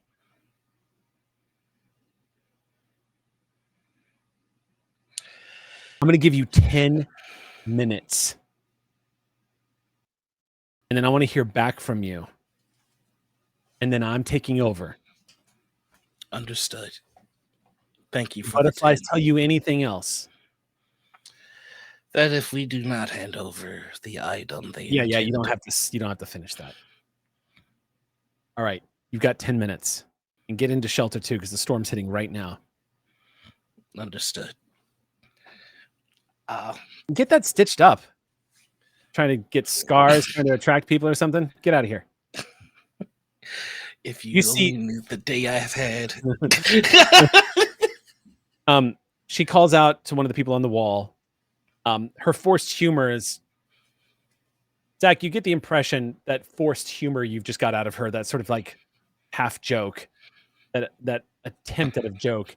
If there's anything that you know about Piper, is that she doesn't like having to come down on people. And she's pretty awkward at trying to apologize, but you think that was an apology.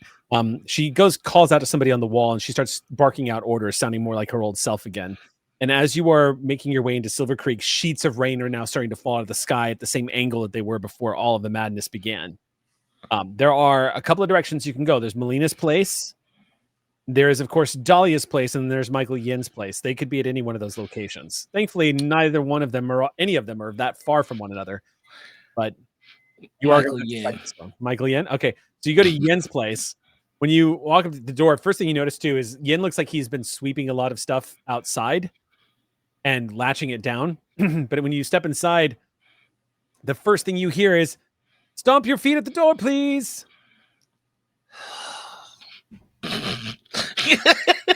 I stop and walk up. Who else is at Yin's place? Anybody else go to Yin's place? I don't think anyone's here, right? Dahlia expressed intent toward that the last time we saw. Yeah. So when you walk into Yin's place, it's just him. You see a smashed living room that looks like it's been cleaned up. And when he sees you standing in the doorway, and he says, "Oh, come in. It's raining pretty hard out there. Come in. Are the new guests here? Oh, no, but Dahlia just beeped me a few seconds ago and said that she was going to come over with Clover. They wanted to talk to me about something. They made it sound like they just wanted to talk to me, so you might have to, go into the bathroom or something. That's okay? I'm going to ask you to do something for me, Michael. Oh, when you phrase it like that, it's always very dramatic. What do you want me to do? I have the feeling that Dahlia, being Dahlia, is planning something reckless again. I need you to, for a moment, just once, Michael,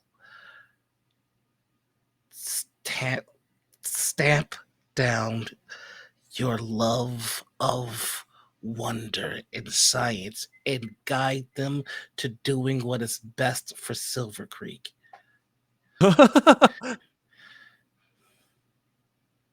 Wait, why does one require the other?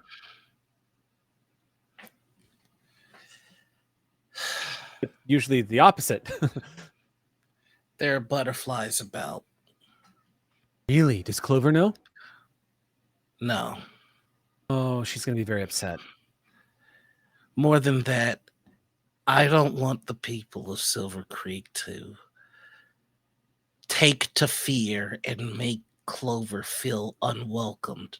Me either. I agree. No, I'll work with you on that. Clover needs to feel welcome here. Clover, everyone's... Are you bleeding? It's fine. Michael, if Dahlia convinces Clover to do something reckless, and I'm also dealing with the outside force of butterflies, it is far too simple for the people here to paint them all with the same brush. I need you. If I can be honest with you, Zach, I'm not worried about the people of Silvercreek. I'm mostly worried about Melina. If that's going to be a problem. Melina's really nervous about the butterflies ever since she caught wind of the change of power structure. She had something of a relationship with the last one. They kind of knew each other as friends thanks to Echo. But now it's all up in the air. I don't know if the people of Silvercreek is what you have to worry. Well, maybe Piper, but that's Piper. I think most everybody else is probably just going to be very... Oh, there's Dolly right there. She's coming up. Oh, goodness. It's going to be so wet. I'm sorry. Give me a second. I have to go. Zach is going to straight up go out the back door. At the back door. Yeah. You open up the back door and immediately greeted by 6 very scared-looking baby hadrosaurs that stare up at you the moment you exit the back door. All 6 of them just... You see these little duck-billed dinosaurs just basically look up at you. It's true. They're adorable. Their eyes are huge compared to the rest of their head, and they stare at you with a little duck bill sticking out. Each of them making little quacky sounds the moment they see you. You can hear these like honks coming out of them as you kind of tiptoe through them, and they all just kind of watch you. One of them plodding along on his big clunky feet as it kind of plots after you. They're about maybe 1.5 feet tall as they kind of move past you. You manage to get to the other side and exit the back and close the door without them running out. And you are now in hurricane force winds. Yeah. As you step outside, you grab hold of the side of the wall as you just feel the gusting wind and nearly try to knock you over. How far away am I from the infirmary again? It's a roll away, a die roll away. Then let's get funky. Okay, you lean your body weight into the wind. This is great. I'm going to use my muscles of iron now. Yes, you can use your muscles of iron now. The rain that is blowing against you right now feels like needles against your skin as you're pushing your way towards Melina's domicile. Go ahead and make your roll.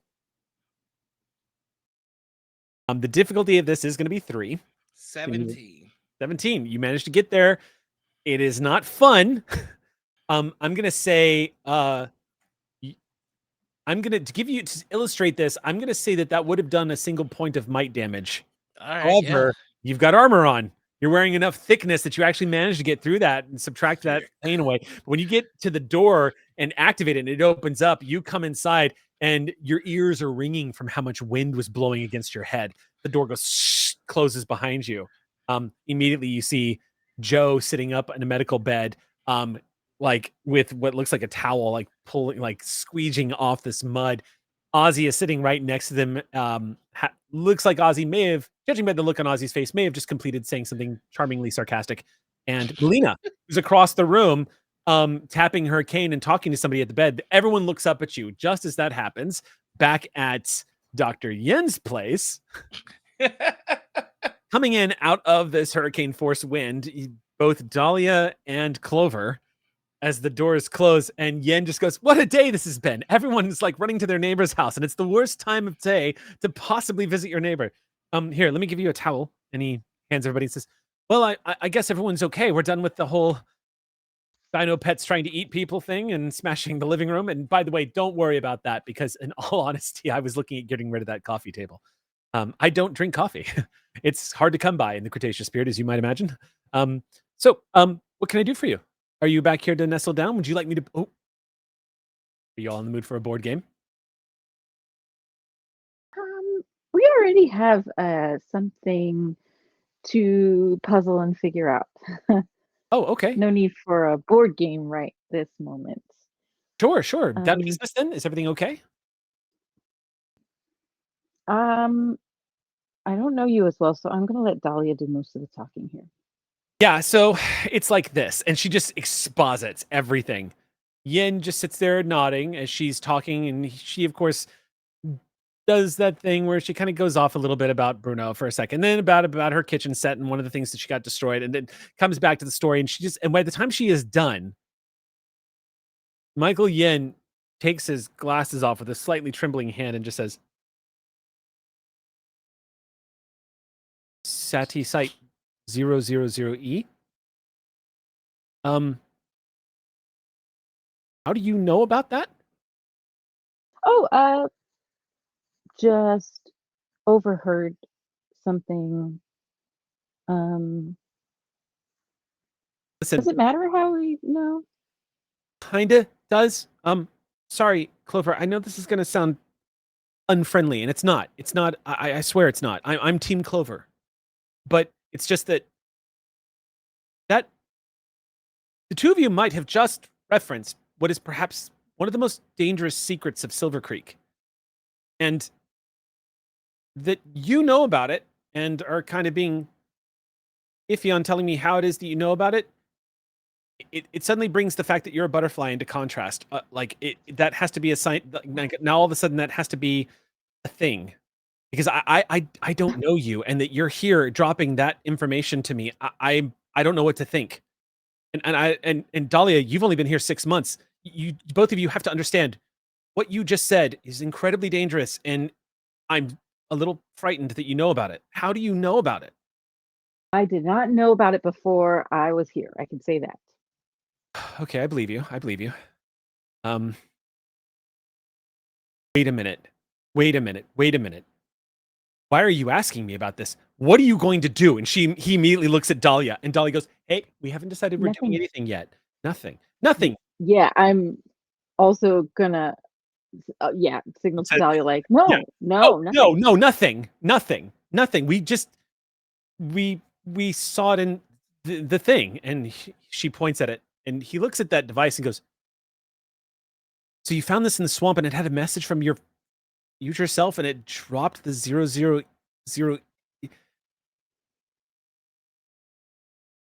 This is a lot. I'm gonna take a second to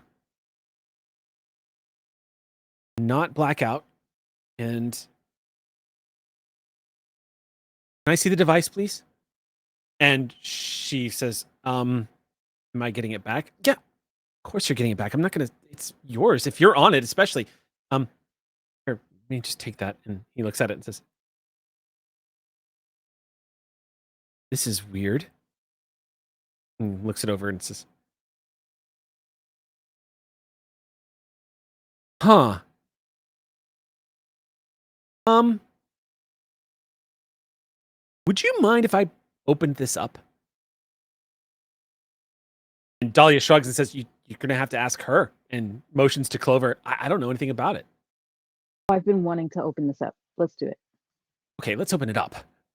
And you see that fear vanish as he goes over to one of the tables and goes, "Okay, so here's why I'm a little spooked by this thing." It's kind of, I've, SATI technology. Funny thing about it is, even if you come across a device you've never seen before, it's pretty easy to pinpoint it's SATI technology because SATI are the only ones that have the advanced technology from our previous world where we're from, right? So anytime you come across that, it's SATI technology.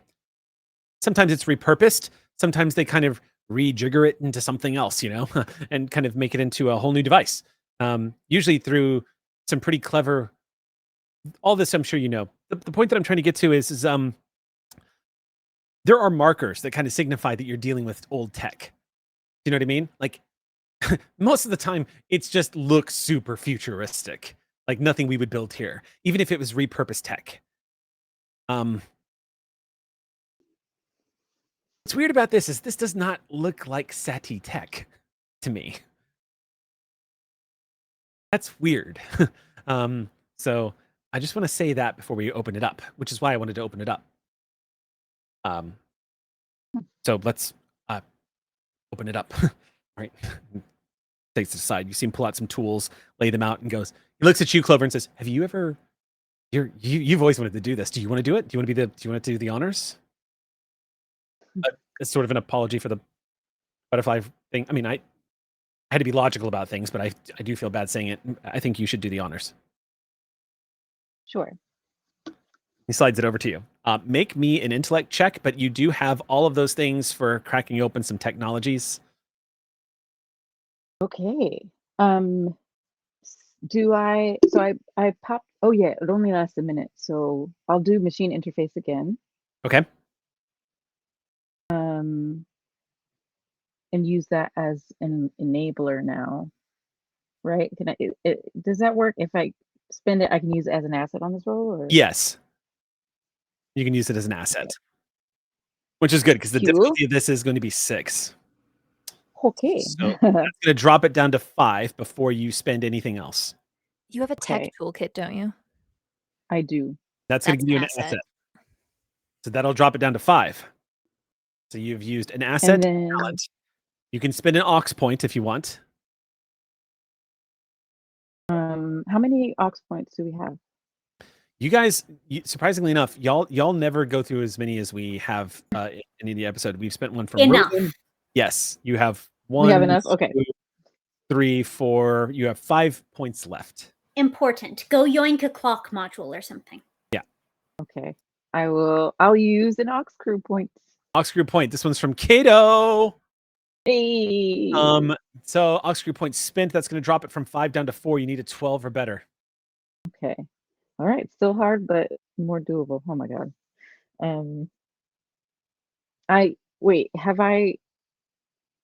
Remind me. Levels of effort means how many times you can spend Yes. So points to lower the difficulty. Right. So you're rank 1. So right now the maximum amount of effort you can spend is 1. Oh, it's 1. Okay. I thought it was 2. Because you're rank 1. However, yes, if you spend 3 points out of your pool, that'll drop the difficulty down yet one more time, unless you have edge, which. Oh, right. I spent intellect points, but that was for machine interface, not for. Do you have an just the edge level of in effort. intellect? I do, yeah. Don't forget to subtract the edge from whatever you spend, so it's not as expensive. So if you spent 2 points and you have an edge of 1, it's only 1 point.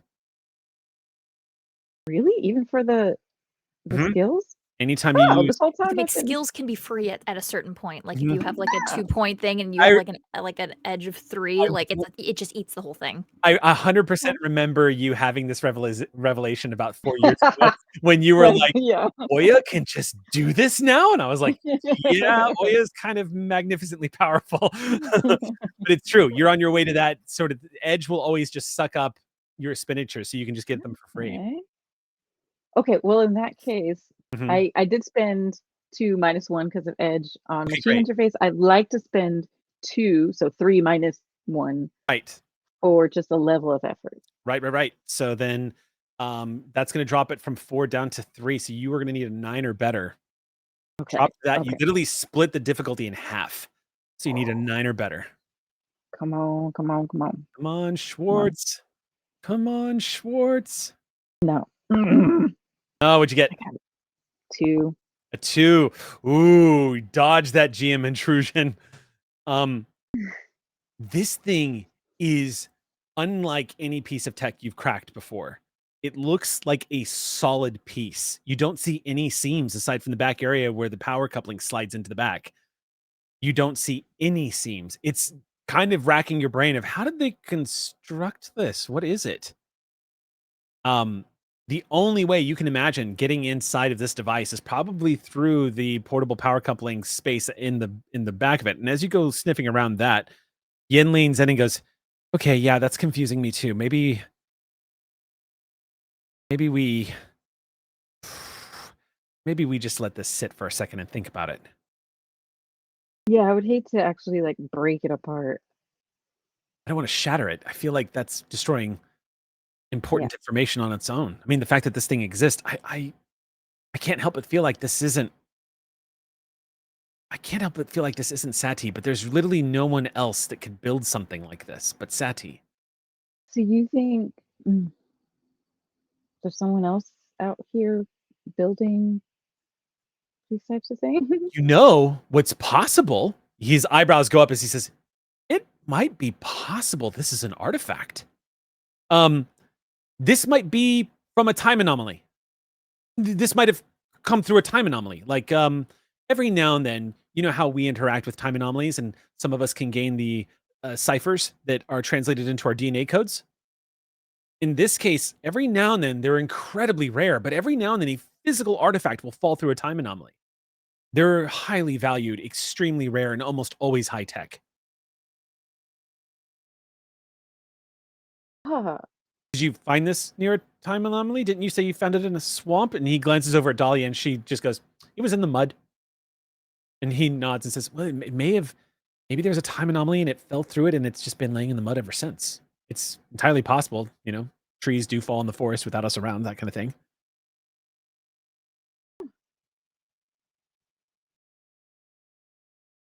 He wraps his fingers on the table for a second and says, "Wow, if it's an artifact, that means, I wonder if there's a way we could use the power coupling and try to,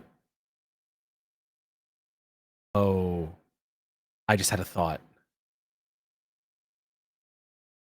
Oh no. Oh no."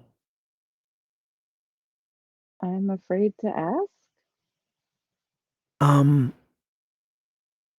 He holds it up and says,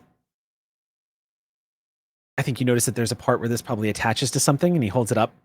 And if you remember the first time I described it, Clover, I did describe it. It looks like it probably has a port that it slides into, that maybe it hooks up to a larger device, and he just looks at it and says, "I've got an awful feeling that this is probably from SETI Site 000E. I look at Dahlia. Dahlia just gives this sort of like, "I fucking told you so" kind of like look on her face. And she looks at Michael and just goes, "Well?" Yeah. Clover is also going to be like, yeah, we kind of figured that out already. Unless, no. "Figure that out already, Mike." He nods and says, "So you came over here not to ask me. You came over, you want me to go to SAT Site 000E with you." I Dahlia mean, if just- you think it's a good idea, I wasn't going to say it. I was just thinking maybe you would have an opinion. because like, where else could this have come from? And there might be something else that goes with it, and there might be someone else who made it there that maybe is stuck there, and I don't know, should be rescued. I don't know. Just thinking of this now. I don't know.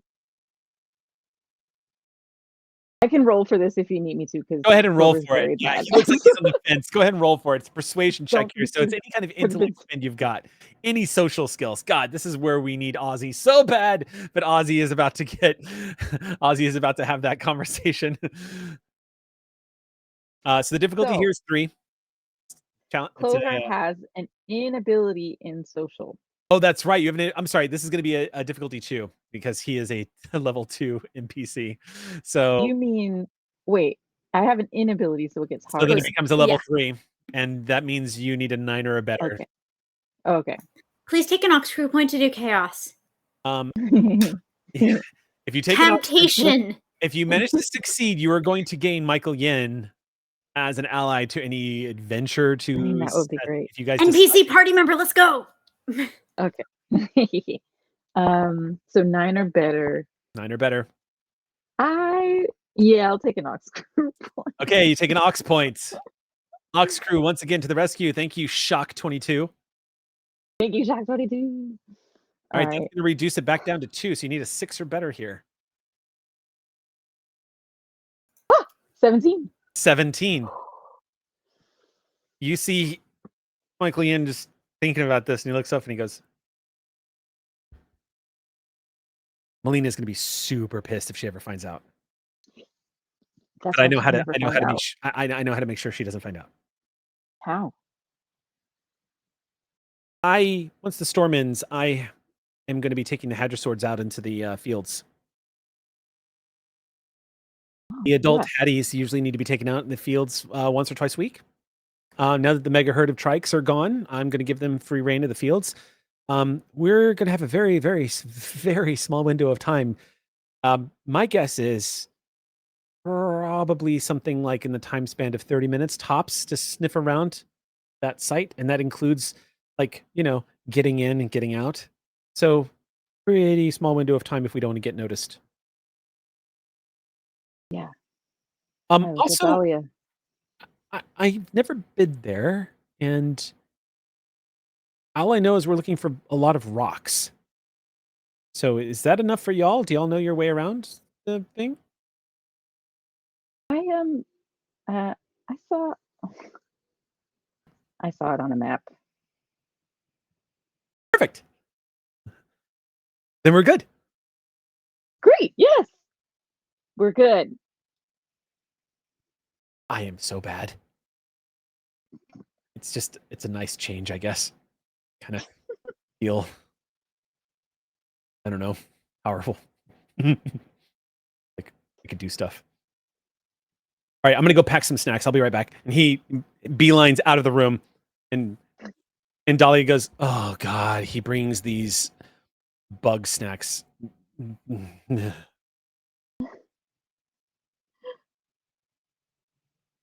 Well, all right. So, successful roll. Not only so, I'll just go ahead and tell you right now. XP shall be given because not only has Clover made major discoveries this chapter, but also have literally recruited a major ally.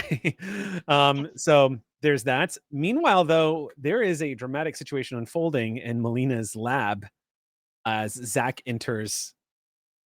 When y'all see Zach step in, covered, drenched to the bone, the darkened, wet cloth would normally hide the fact that he is bleeding. However, some of the blood has come out and is running down the exterior armor. Zach looks drenched and he looks very serious as he enters the room. Not even Melina says anything as she regards Zach's serious look on his face. She slowly stands up and waits for you to speak, Zach. As you step into the room, everyone here sees you mean business. Everyone gets quiet. I'm going to ask the two of you questions, and I'm going to need you to give me direct, complete, and honest answers. But before we get to that, Joe, are you well? A little lightheaded, a little bit damp, but whole.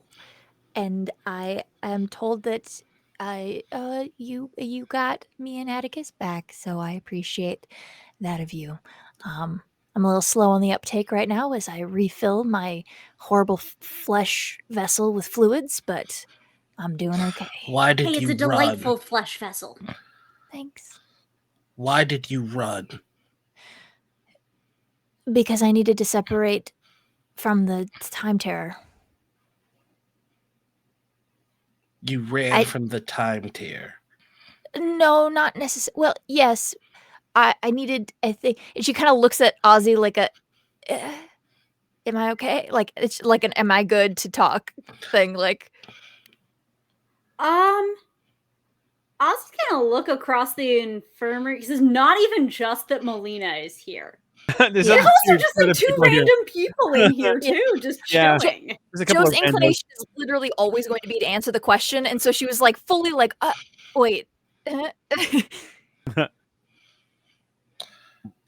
There was a back room that Melina went into for the tea. If I catch Melina's eye and then look to the back, like, can we use the space kind of look? I'm gonna have you make your socials roll. Yeah, because it's time for you to use that which you are mightiest at. Hey, no, I didn't break it that hard. I was gentle. Yeah. Well, also I didn't give you Lacey free raises on every damn thing. Superpowers. I couldn't use those for social checks anyway. Lacey certainly wouldn't have. So so Melina, you're rolling against her, so her difficulty is 4. Okay. Woo. So go ahead, and you need a 12 or better before you get any assets or effort spent. All right. I have 2 levels of skill in positive social interactions. Okie dokie. All right. I have a cute mammal who is cute and thereby enhances positive social interactions. Okay. Yep. All right. Another asset. And I have a point of intellect. Okie dokie. Okay, thank you. So that's going to bring it from 4 down to 3 down to 2. So you need a 6 or better. Oh That's no, a 0. the specialization in the positive social interactions. Oh, okay. So then wait. Oh yeah. So 0. That's 0. Yeah, that's 0. Okay. So Melina, That's all I've got. Melina- That's all. It Sure. won't get worse No, than that. I promise. Of course not. Of course. So Melina eyes you for a moment, and you can see there is a bit of hesitation on her face. You can see she wants to know what's going on, but she does regard the other 2 randos that are here, who are very much interested in what's going on. Melina gives you a look, Zach, like you can already read what the old lady wants. She wants to know what this is about later. But then she nods and motions you guys towards the door.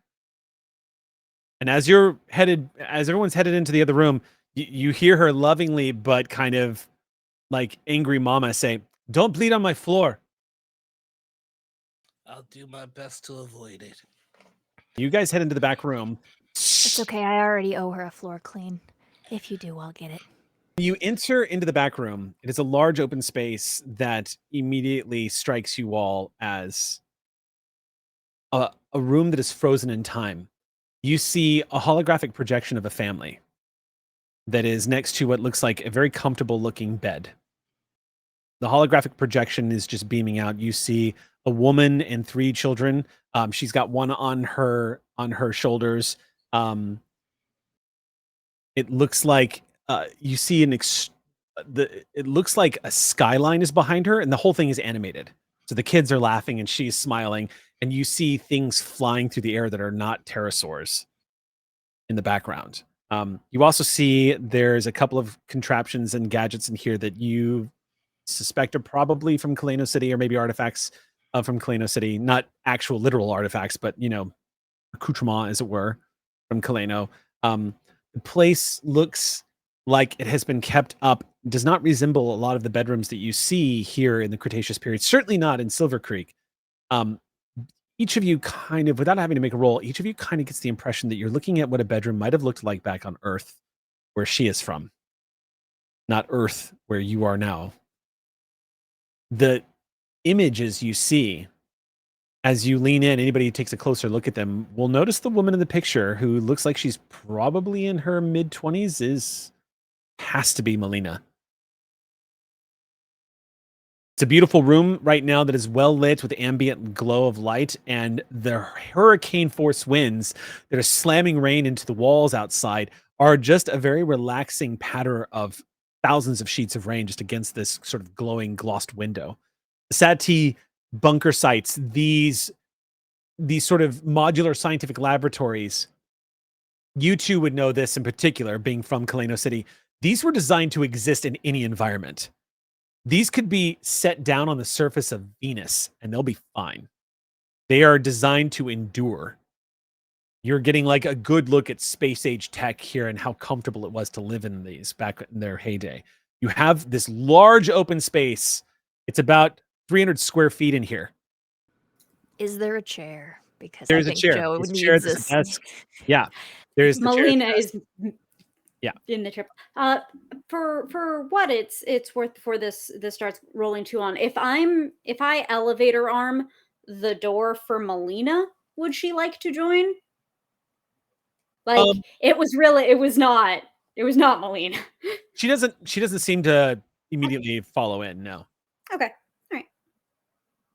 It would be rude to yoink a room of someone's own house. Sure. Plus it's, Melina. Yeah. All right.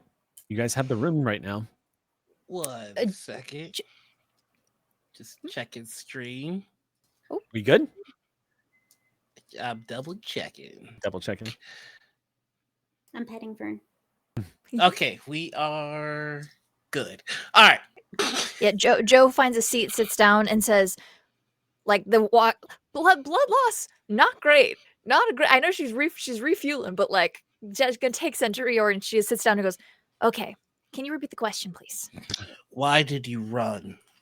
Right. And this time you're going to answer the question without trying to avoid mentioning the object that you have. Oh, he already knows. Okay. Yes, the object needed to be separated from the time terror. Why? Still looking into it. Need more data on that front, but it needed to be separated based on prior interactions. I have several theories, but the main one being that it being in contact with other time sensitive individuals or events might stir it up worse than it would have otherwise been. So the time terror probably would have already existed, but I think it was being made worse via Larson effect, like the feedback from a microphone and a stereo that feed back into itself and amp itself up. And so I took a chance at getting it out. And hopefully it might be something here too, though. Mm. I think Silvercreek's weird, but like in a good way, though. Yeah. So Also, you're bleeding. I think at that, like, that's like the third mention of him bleeding. He's just gonna like take the armor off and just start rapping. Okay. Joe had that towel that she was like trying to like dry off with. I think it's still over her shoulder, and I think she'll be like, "Oh, here." Then like we'll pass it over to you. So Make a roll. I need to understand that the both of you brought a foreign object that you knew was hazardous into my home. No. And you then kept it secret from us, which has now attracted the attention of the butterflies, who have told me very clearly that if I do not bring that item to them, they are going to burn my home to the ground. Is that maybe that's where the fire came from? Maybe it is that the butterflies. How would they have found out in the first place? I guess they must. We're not. I mean, to be fair, we're not very. We're not, as you might know, we're not very adept. Okay, but we weren't Oh, here they using maybe it could have been watching us. Well, they could have been watching us. Okay, what were they watching us doing? Making popcorn? Well, that's fair. I guess it didn't come out at all. But so how did they find out? I don't know. To your point, she turns back to Zach. Yeah. To your point, no, sort of. I missed the third one, and we didn't know about the butterflies. You kept a secret. So, well, we've only been here for like 12 hours. We didn't get a chance to. It was on our plate to talk to Dr. Molina, but the time terror. Piper about it as well, and yeah, it was on the to-do list. It's just the time terror happened before we got a chance to. Yeah, you weren't even here. Yeah. I think Zach's gonna just take a deep breath and look at that hologram, and you know, back then they didn't need people like me. They need people like me now because everything here is trying to kill us. And it doesn't make my job any easier knowing or having two people that seem so determined to die. The two people that just are so intelligent and so thoughtless at the same time.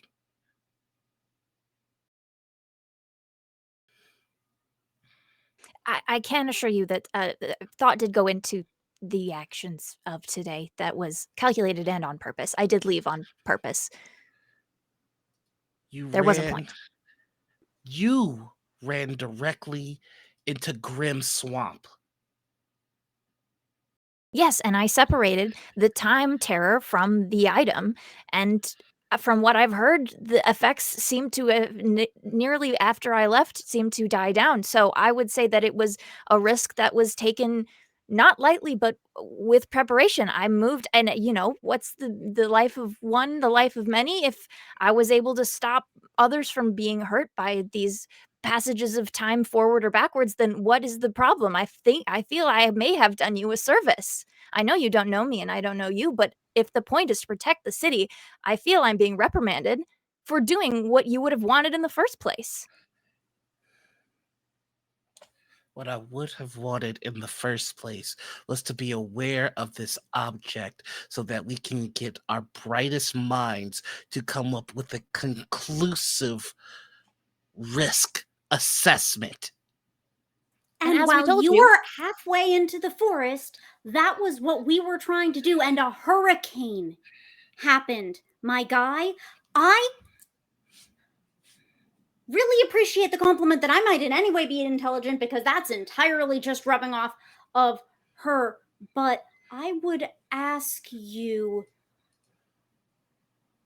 would we be so determined if it weren't for some kind of a good reason?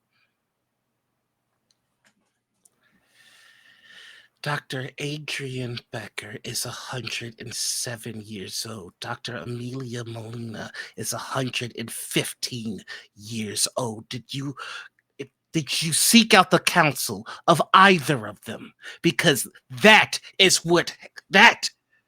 would have been what I would have done, my guy. Hurricane! As was stated, we have only been here 12 hours, and that, again, was on our to-do list. I have walked in this goddamn hurricane all day. I would have taken it to them myself. But you ran into a swamp, almost getting devoured by Grim, and you, when your friend was unconscious, decided to stick around to play with more technology. Almost.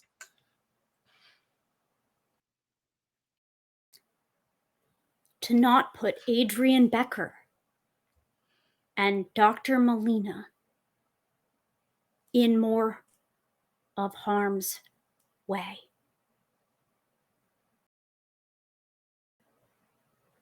You know what? Fine. I will be out when the storm is, because I don't want those people to get hurt. Fine. Silvercreek isn't the place that I thought it was. Okay. You know what? That's fair enough. You leaving is no longer an option. The butterflies have made it very clear that whatever you have, they want it. And if they do not get it, then my home burns.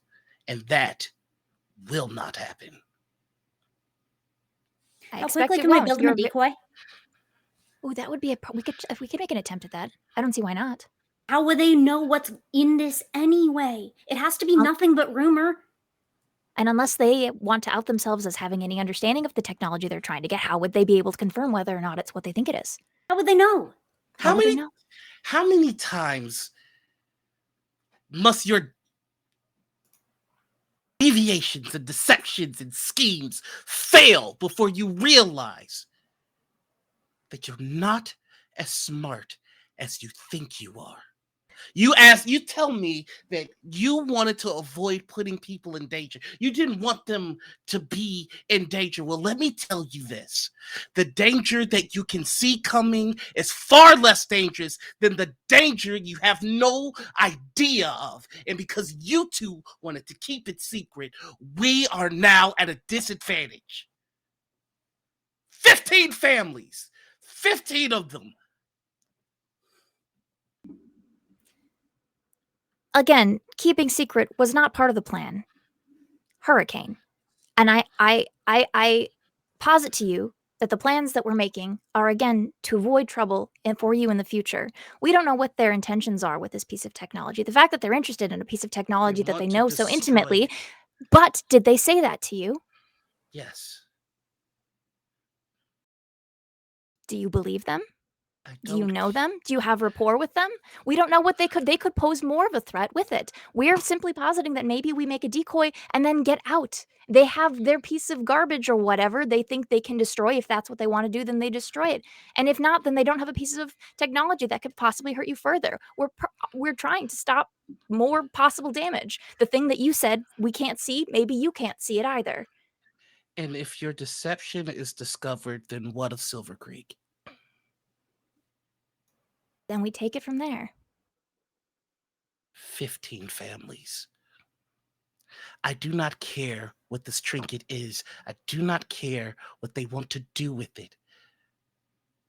I care about 15 families.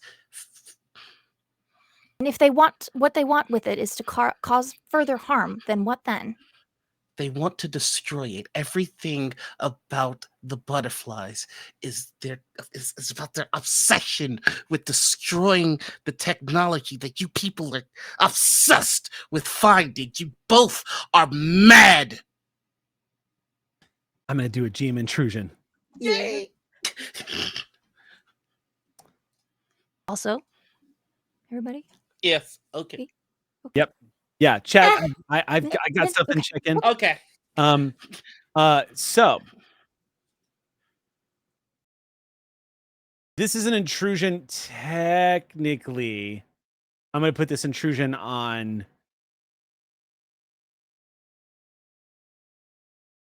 I think. Oh, you know what? I'm going to put this intrusion on Ozzy. Would you like it, or would you like to spend to reject it? No, I'll take it for myself. I don't. Short of the hurricane taking the roof off, I don't see how it's getting any worse, frankly. Okay. Go for it. Crackling comes through a comm that you have. That little comm thing that you had on you. Mm-hmm. And you hear, Ozzy, are you there? It's Michael Yen. I have to take this. And as you say, I have to take this. You say, we're going to break into Site 00E. Do you want to get in on this?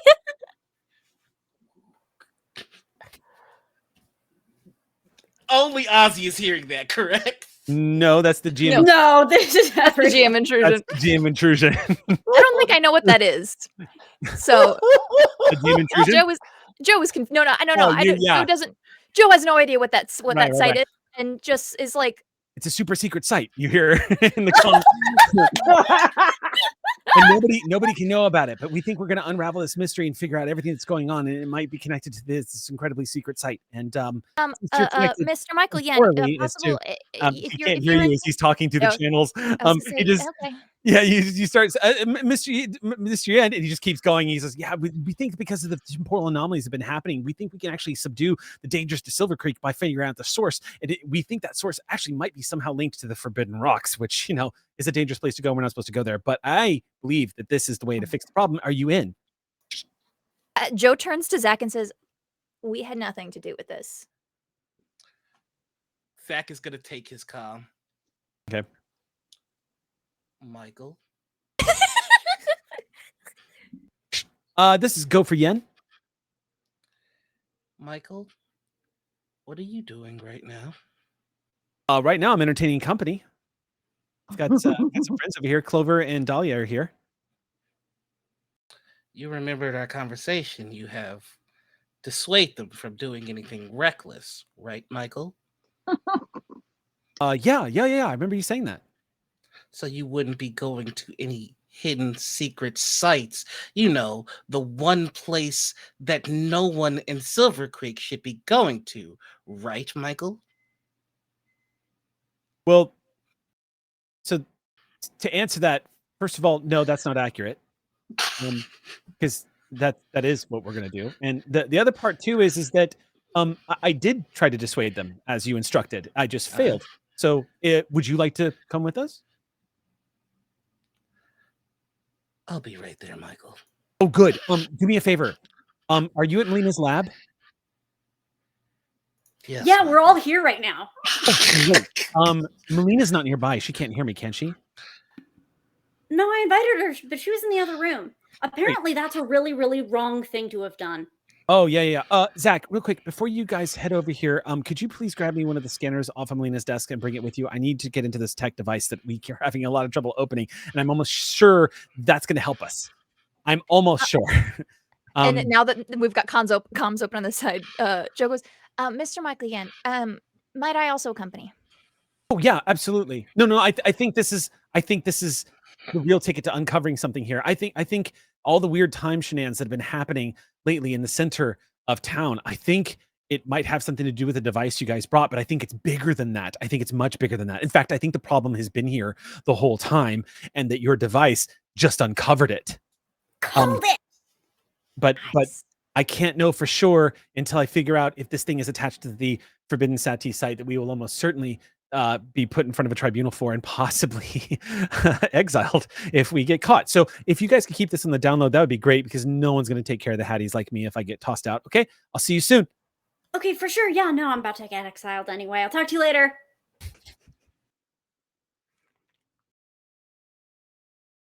I think Joe just looks to Zach like, what do we got after that? After all that, what did we just? What is on the face? What are you? I think it's almost just like the wind has been knocked out of him, and he slumps into a chair. Zach is not a slumping person, but this is just the weight of it all. It just finally crushes it. It is just, no matter what I tell any of you, no matter what I do to stop you, you're gonna do this, aren't you?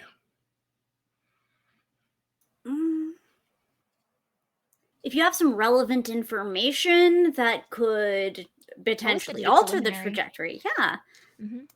What's it? It's a pilot study, but it doesn't have a plane, which is not the way pilot studies should be, right, Joe? Planes, those things you've all heard from your youth. Mhm. Planes, they're geometrical. It's almost like all of you are so oblivious to the fact that everything here wants us dead at all times. I don't understand. Because I can't fix it or address it or really do anything about it the way that you can. You'll notice I can't really even carry a stick to whack things with. It's just not what I do. So I gotta do other stuff to help. And maybe I don't get the way that you help. And you sure don't get the way that I help. We're both helping. The way I help is to make it so you don't have to worry about all those things.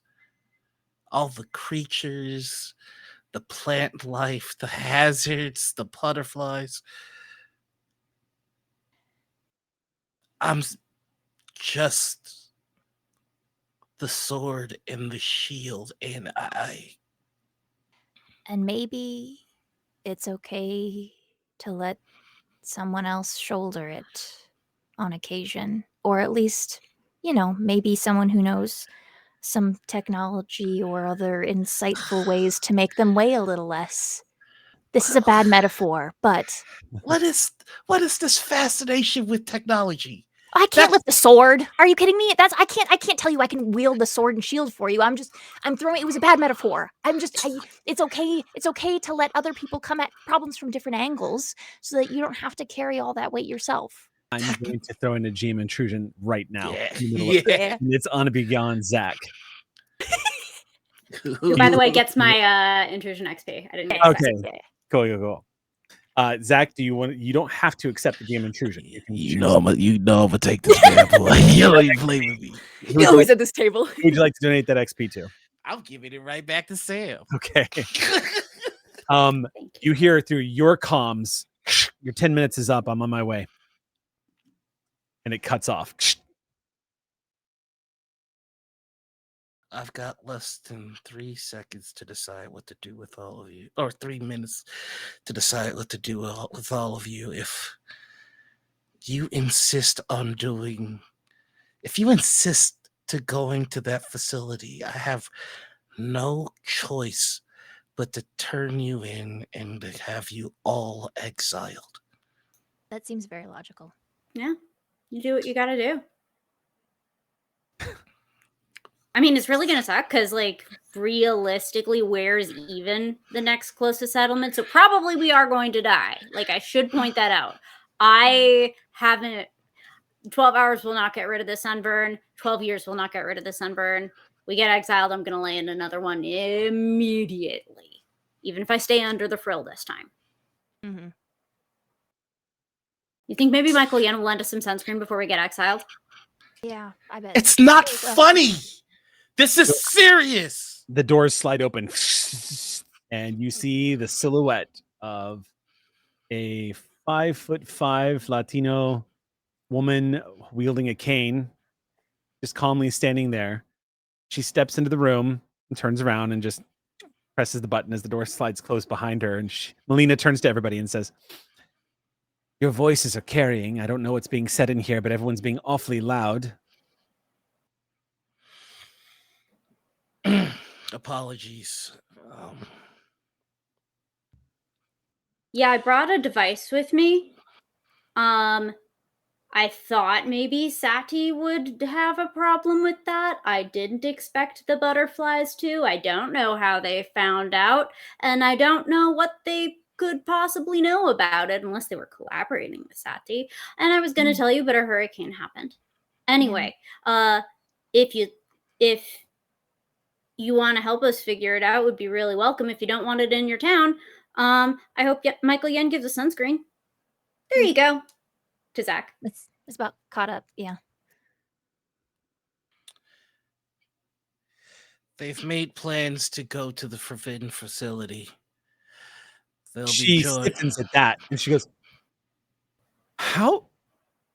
To be clear, no plans on our part have been made. We have just we been didn't make the told plans. to- I didn't know about there's a forbidden facility here. that sounds way cooler. Yeah. They will be joined with Delilah, Clover, Michael Yin,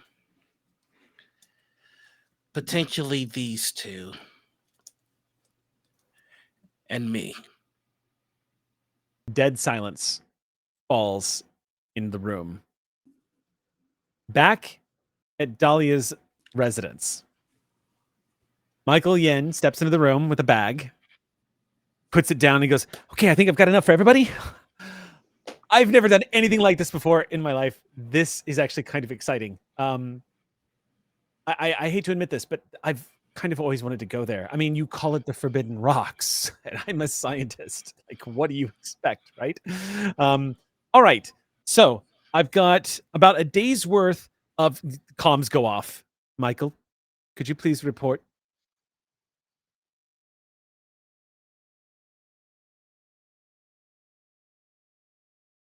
I'm sorry. You just said, "Please report." Did you finish that sentence? Hello? Again, she comes out the comms. "Report to me, Michael. Now." Okay. It's still a hurricane outside. Is it okay if I wait until after the life-threatening storm? Now, please.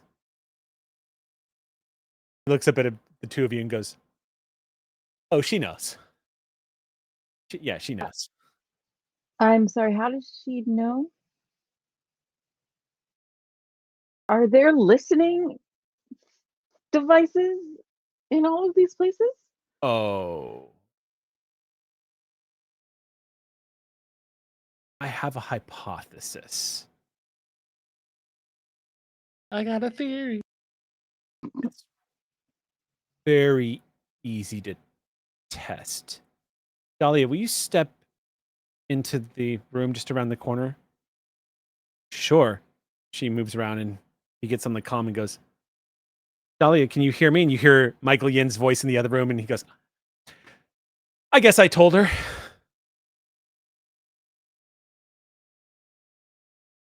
And that's where we're going to stop tonight's game. That is going to be the end. I love y'all. I'm so sorry.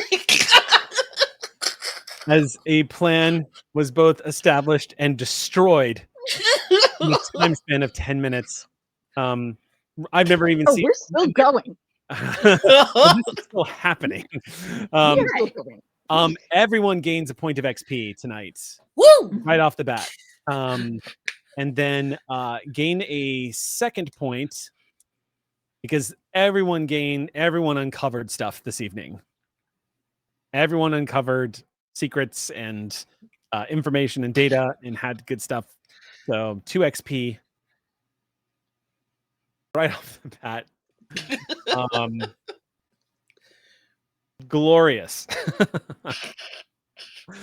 Wow, just absolute chaos. Total Poor change. Zach preaching to people who have like no background in who he is, what his authority is, and are really only see like things at face value. Poor guy, just like arguing with a brick wall with all of his like baggage, and we're just like, dude, okay, excommunicate us. That makes perfect sense. Like this poor guy. You gotta leave. Okay. And it's just like, if y'all get excommunicated, you finna die. I know it's gonna suck so bad, and I don't wanna. This poor dude, he doesn't know who he's trying to freaking talk to. That is going to wrap us out tonight, my friends. Thank you so much for joining us for Chapter 6 of Legacy of Silvercreek. We will be back next Monday night for Chapter 7. Thank you again. We'll see you 65 million years from now. Bye.